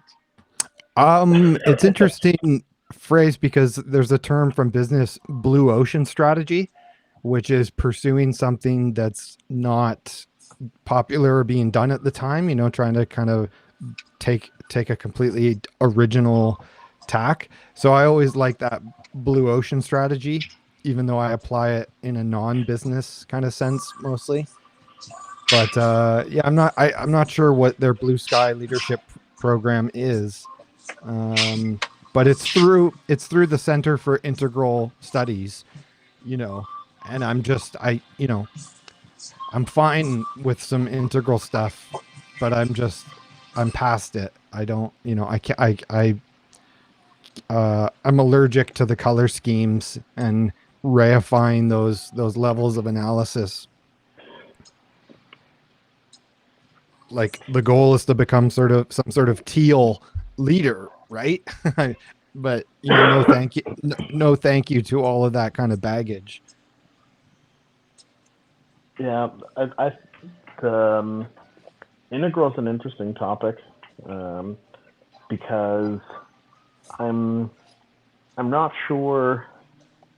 I'm not sure that it exists, and I think that in reality, I can make a very strong argument that psychopathy is fucking very integral, right? Because a psychopath would be willing to use whatever system of justification is effective in their context, and certainly not above using coercive power or using the collective will to get their way. So when, especially around Lulu and reinventing organizations, I think that a truly teal organization would be the most ruthless fucking organization humanly possible, because they would just find a way to justify anything, right? And they would have the language to be able to do it. And it would not be out of the ordinary, right? Because the actual integral move is to have integration across these things. It's not to say, no, I would never do that. It's actually to say, well, no, this is when it's appropriate to do this, and that's when it's appropriate to do that. And, what I can say is that doesn't feel like most of the vibe of many of the people that I see who really vibe with integral. They seem to be stuck in a mono mode. Yeah, well, I'll say this, the more self-aware integral people, including Wilbur, who I'd criticize, but they'll say, "Oh, the map is not the territory. The map is not the territory." Like, it is an interesting map, but it's definitely not real. And, oh fuck, what was I gonna say? I was gonna say something along the lines of if you decolonize it, it ceases to exist. You can't fix it up to be less prone to abuse. you know, as soon as we actually decolonize the knowledge of like all the hierarchies, it ceases to exist in any practical way.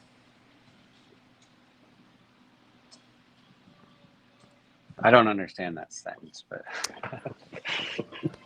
Kind of like I'm saying, like the models are cool. We can definitely work with them in a way that rings very true.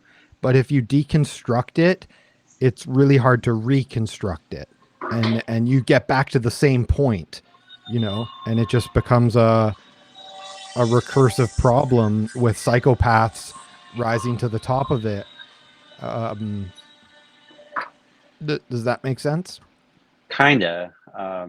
More where when Jeremy started talking, my brain started going like, well, if that's the case, then like, yeah, the United States government's an extremely integral enterprise. Yeah, Like, sure.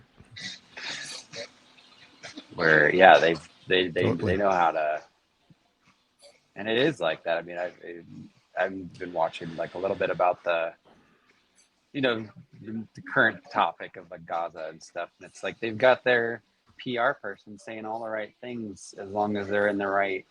I mean, this echo chamber environment we're in is ideal for um, somebody who's got some very fucking nefarious desires to, yeah, use like whatever ideological system they happen to find themselves in, because they can act this way over here and do something else over here, and the vast majority of people aren't going to see um, any disparity between those two behaviors or actions. Yeah. To your point too, like, you know, if you guys know of third way politics, which was like the middle road Clinton and Tony Blair kind of politics, which brought the US into the Iraq war anyways, that was related to integral. You know, Ken Wilber was kind of a advocate of that. Actually, integral is not mentioned on the third way wiki, but I'm pretty sure there is some strong links there between third way and integral.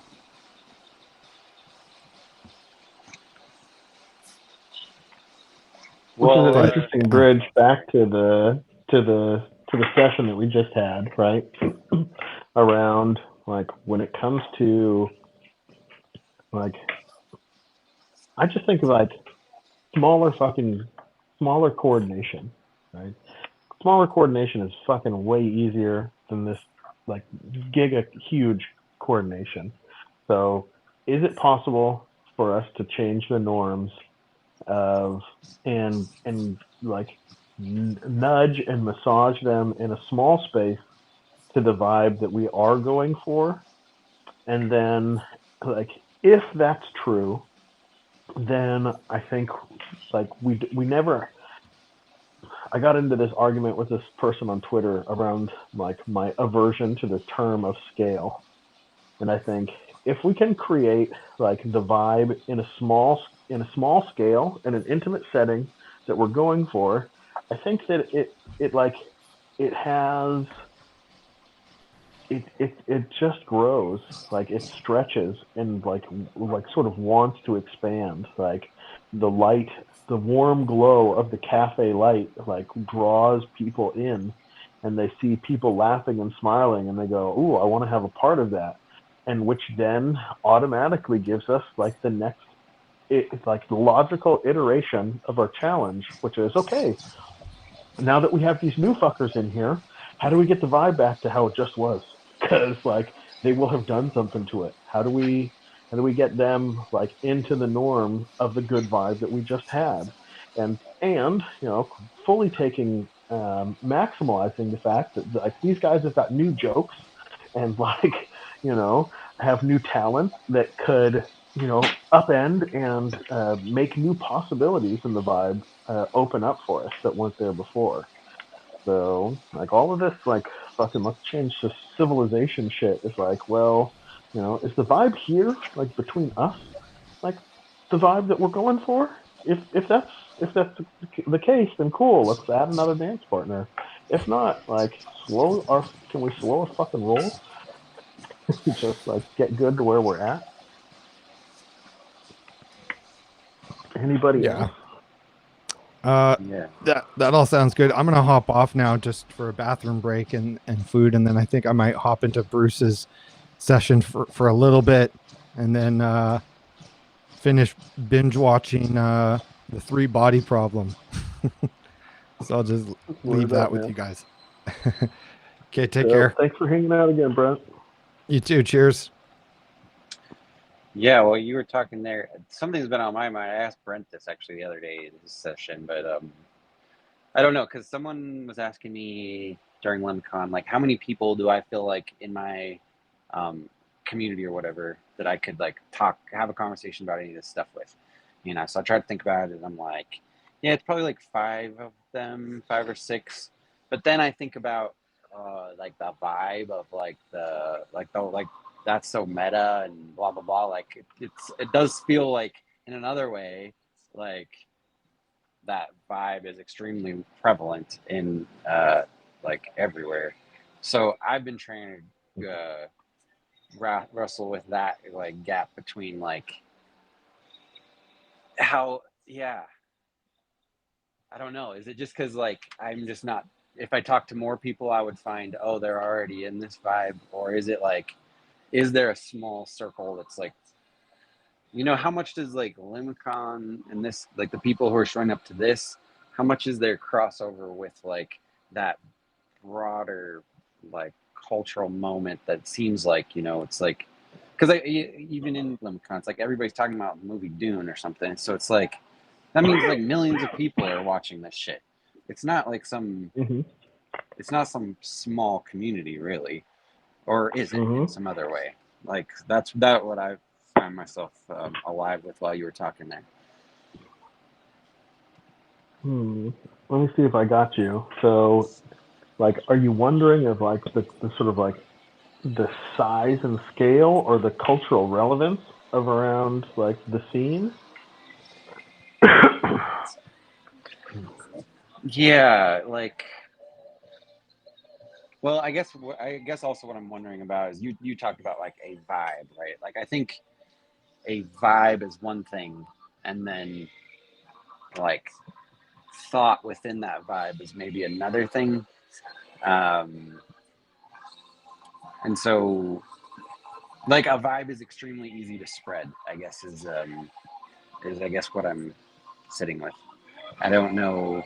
I don't really know what I'm asking other than like these are the things on my head that while you were talking like started popping back up. Words. Yeah. Well, no worries, man. I mean, maybe like a vibe might be easy to spread. Like, I don't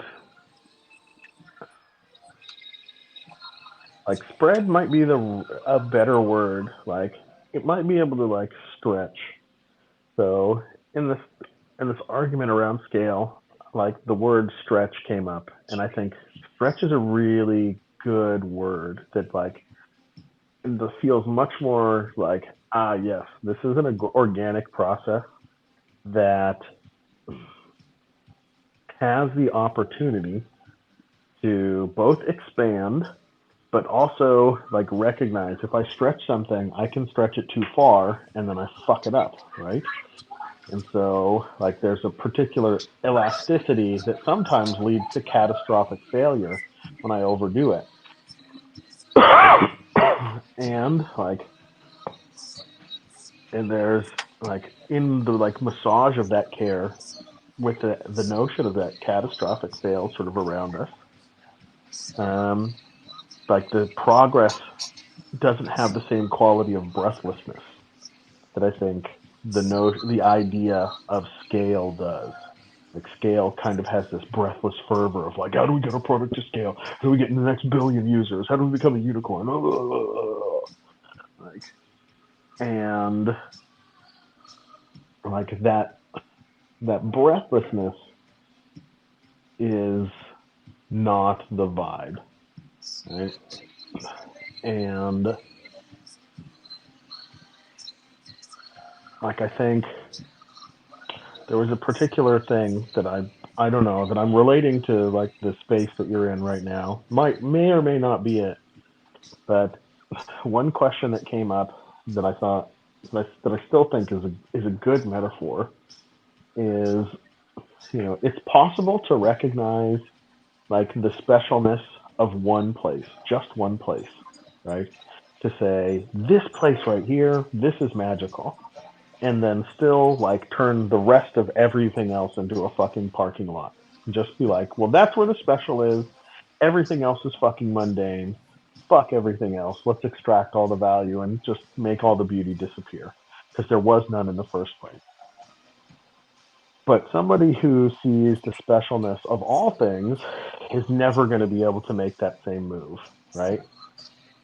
And if I try and look at what is the difference there, I would never use the word, oh, well, this person scaled their care, right? It's just the wrong fucking term. It doesn't have anything to do with the thing.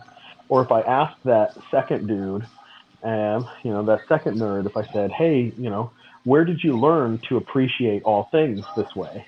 Like, would their story be about the time that their grandmother taught them about scale? Probably not, right?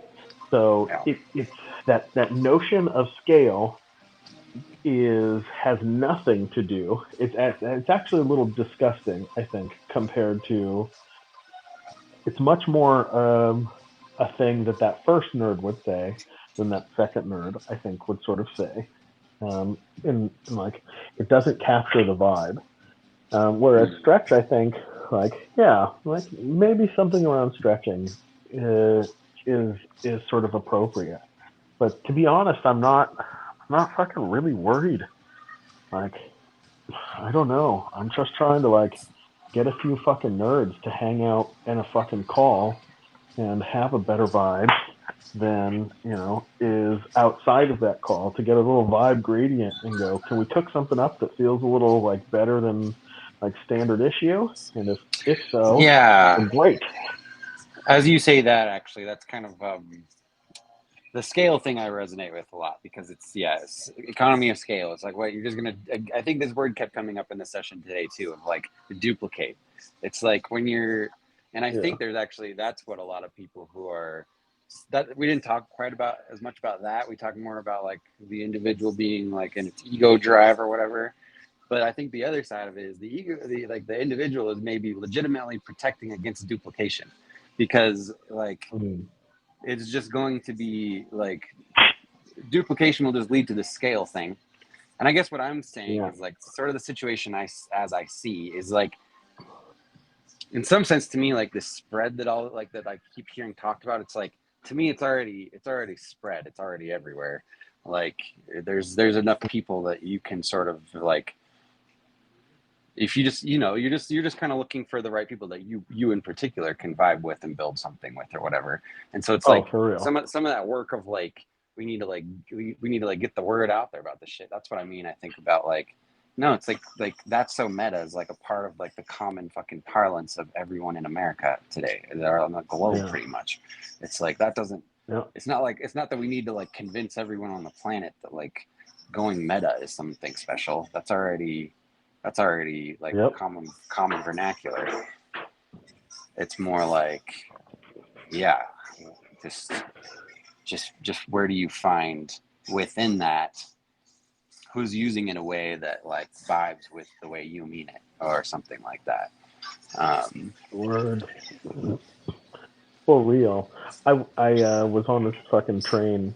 I was in Utrecht on a big fucking station here in the Netherlands, like the central station of central stations. I used where to live in everybody's on their way to somewhere. Oh yeah, no shit. Oh, there you go. Yeah. So I'm standing on this fucking train platform at Utrecht Central, and I walk up the platform and I walk down the platform. And this one nerd popped out as salient. And I was like, I looked at this motherfucker and I walked up and was like, do I know you? And they were like, I don't know. And I was like, let me clarify. I don't know that I know you particularly, but you look like the type of nerd that I know. And this nerd fucking looks me up and down and is like, yeah, that tracks. Like there's like a familiarity in like, and of course we can look at this as like a purely aesthetic move, right? In the frame of like just the style, like the superficialness of the style. But I think there's something to that like and I don't want to advocate for consumer culture any more than anybody else does. But there's something about like that's the move that I think you're describing of like, who here of everybody on this train platform do I have the best chance of like having an interesting conversation with? Like, I picked this nerd, we fucking got on the train together, and they say, I'm studying, what was it, fucking in design innovation, design innovation and change, and I'm like, these are like four of my favorite words that you're putting together. So, like, this is a match. We're doing good things. But that's like that's the appropriate like, and maybe there will come a day when I'm like on the train platform and I see like 2 or 3 or 4 people in different places, and I go and I think, oh, I think like we could really vibe together. And maybe there's the move of like hey you, and hey you, like, you want to fucking come and vibe. Like, that's a move that I have not done before, but fucking maybe, you never know, right? That I think is like the sort of like appropriateness of like spreading or stretching like the vibe to its like next logical step. And I don't know, man. There's so much more agency for me in that space than there is in the thinking about how do we fix fucking civilization. Like, I'm just like, oh man, I don't fucking know, or maybe I think I know, and nobody fucking listens to me, or like shit like that. Man. Yeah, it's unthinkable at a certain point. Like, yeah, and there's no leverage there. There's absolutely no leverage in like if you're trying to just come in and like shift entire civilization, like, Right? I don't know. It's just above my pay grade. It's above my pay grade. It seems a little high-minded. That's not. It's not bad to be high-minded though either. I don't know. I mean, like, in some ways, like, I want to shit on it because I think it's fucking stupid and it deserves to be shit on. And I also would like to like preserve enough epistemic humility that is like, well, it's gonna take some fucking a little bit of like madness of like, I think I can do this. Like, hold my beer to watch somebody like actually step up and go, fuck, this nerd has got the fucking like found the blueprint. Like, he's got something. They're like, shit, I guess I just fucking found Neo. I guess I'm a follower now. Fuck. Yeah. So that's always out there. The only thing I can say is like quite conclusively, up until now, ain't fucking found it. So it just means I gotta continue to fucking build my own capacity. And what's the closest to Neo you discovered? Like, I mean, there's a lot of really good nerds that are in the design space of both like large scale interactions and usually games, right? So if I can say the highest signal is usually nerds that are interested in like magic and ritual, because like they're trying to play very very intentionally with, okay, how do we set a vibe for a whole bunch of fucking people. And the other group of where I've seen the highest signal to noise ratio is in game designers, because they're thinking, game design is a very intentional organizational space, right? From game designers, I started thinking about organizations as games, and games as organizations, right? Like, it goes back and forth. Like your average game is an organization. It's like a bunch of intentionally designed elements that are all playing off of each other in generative dynamics that, also have some form of fucking, creating some tension and, seeking like equilibrializing. Is that a word? Who cares? Equilibrating.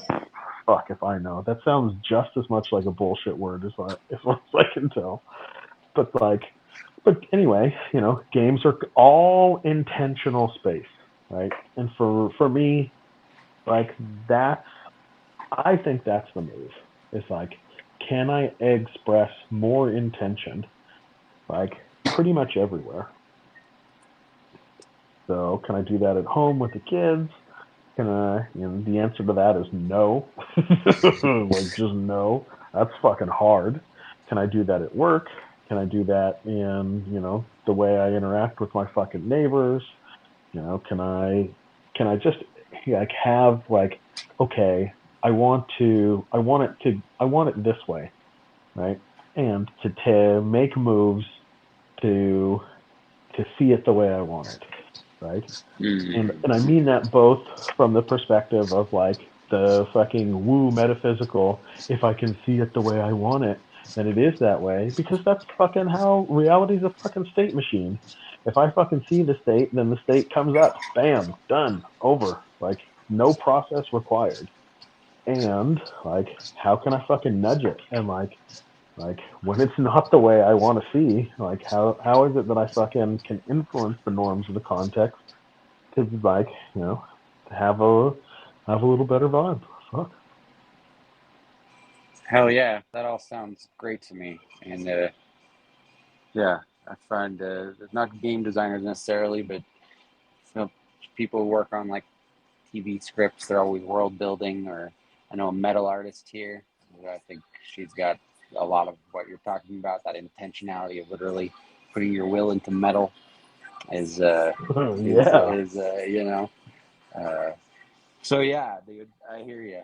I should probably get moving myself here, but I've appreciated For sure. very much the games you've been facilitating for us. Yeah. It's been good times, man. Thanks for hanging out. Yeah, I'm sure I'll catch you soon. Yeah. See you around. Safe travels. Bam.